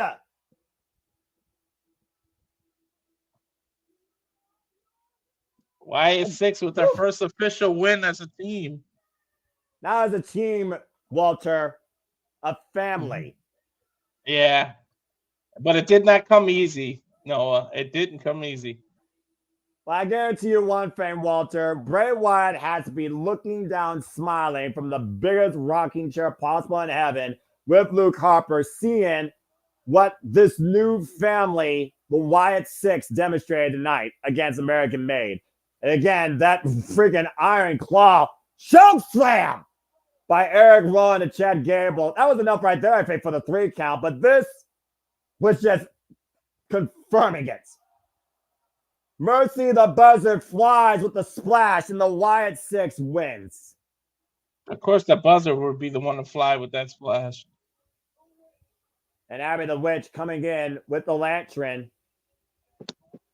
And Uncle Howdy couldn't be happier with what he saw tonight from his family. If this is indeed WWE's reckoning, WWE, you are in for a world of trouble. Bray Wyatt, forever immortal. Rest in peace. I can't wait to see what they do and how they book him for Bash of Berlin.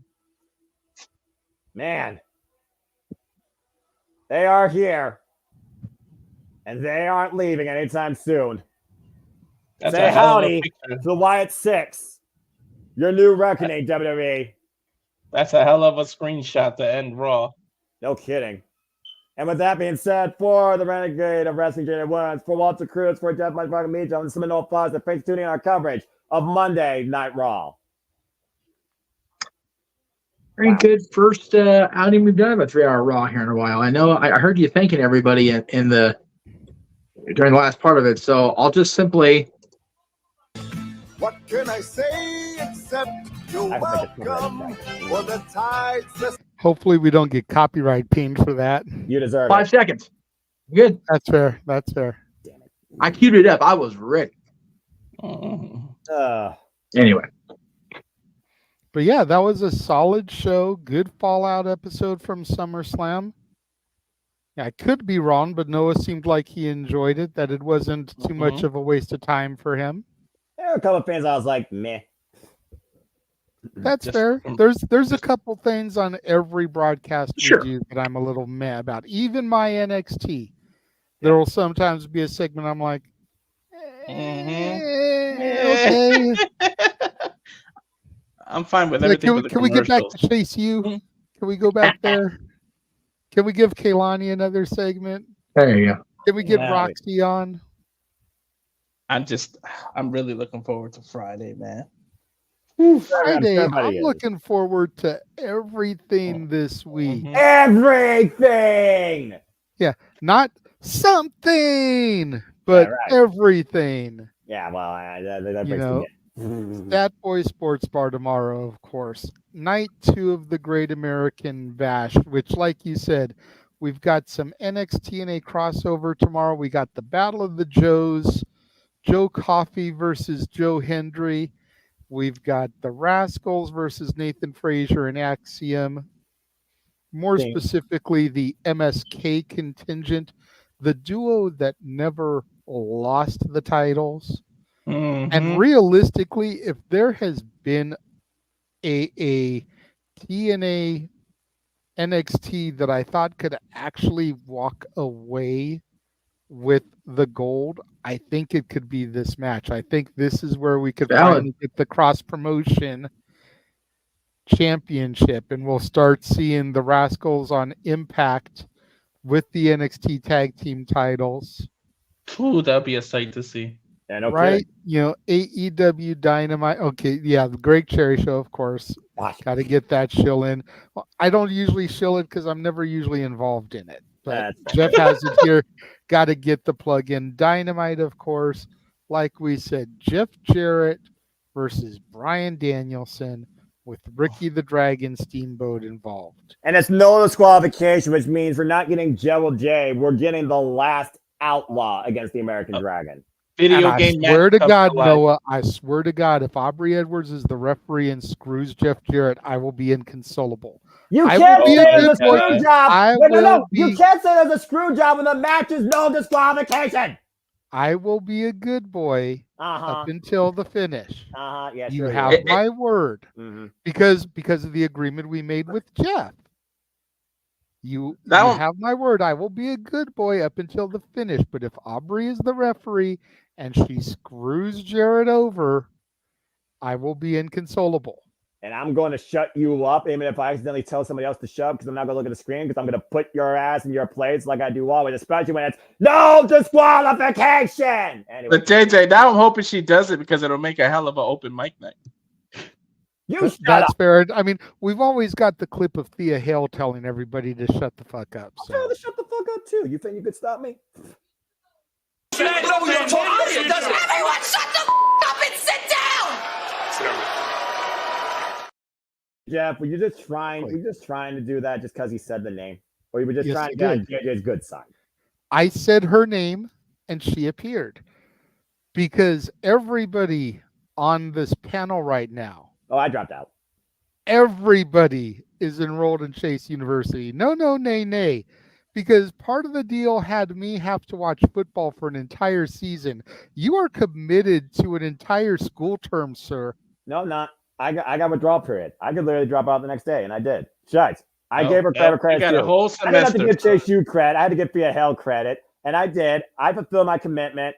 I'm free and clear. I'm a lawyer. I know how to add loopholes to contracts. Space Mark Sterling. That being said, great effort. It'll be her day. It wasn't her day. Roxanne's on our level. Curious we hear from Thea Hell tomorrow night. I'll finish this thing out.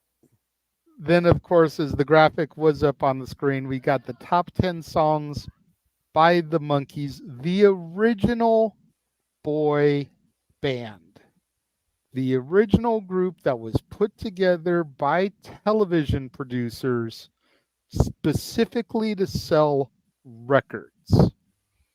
Before there was New Kids on the Block, New Edition, before there was Backstreet or NSYNC or 98 Degrees or any of the others, there were Peter, Mickey, Davey, and Mike, the monkeys.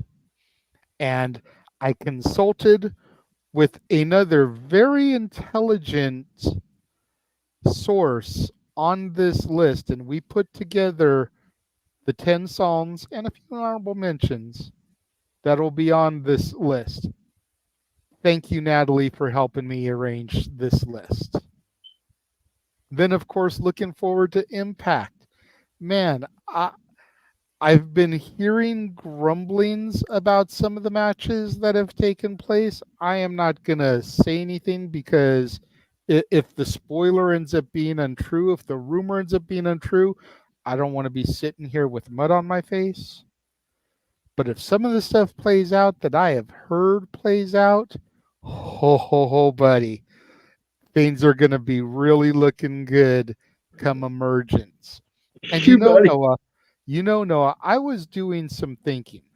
Maybe, just maybe, the reason that Victory Road was moved from Ohio to Texas is because they're going to give you Bound for Glory. They haven't announced the location yet. They haven't announced the date yet, but everything else for the rest of the year is announced. If they took that away from you, I wonder if they're going to give you Bound for Glory. I might actually forget it if they did that. And then, of course, Friday, Ask Me Anything and SmackDown, which unfortunately I will not be there for, as duty calls, real work calls, but you will get the Simple Man Noah Foster and Mr. Reliable Walter Cruz on the call for that one, if needed. And then, of course, prior to open mic night, Collision will be AEW Collision. Botch. Where we're going to see a Texas Bull Rope match with Cowbell, and I'm not singing Blue Oyster. We're not talking about Blue Oyster Cult, but that's still a great song. Of course, we will see. Yep. And the virtuosa, Deonna Purrazzo. Long may she fucking reign. There it is. There we go. Very nice. There you go. And then on the 7th day, we rest. Yes. But although I'm sure Noah will be watching all kinds of Japanese wrestling and getting I got 2 days of G1 Climax to catch up on. And I know start with their 5-star Grand Prix with Honda J involved in it. Definitely going to watch. I got so much wrestling. All the wrestling. I haven't seen full-on stuff, but I did see a highlight package. Tavion Heights showed the fuck up. The little 30-second minute video that I saw, he was looking good. Good. So I'm going to be curious to hear your thoughts, sir, on how he and Briggs did in their matches there. I got to catch up again. I'll see what I can do. So much going on right now. All the wrestling. Continue. So since we were talking about the watch along and everything, we are going to be covering SmackDown's return to USA. This has to be the same night as Victory Road, so we are doing a simulcast. God help us all.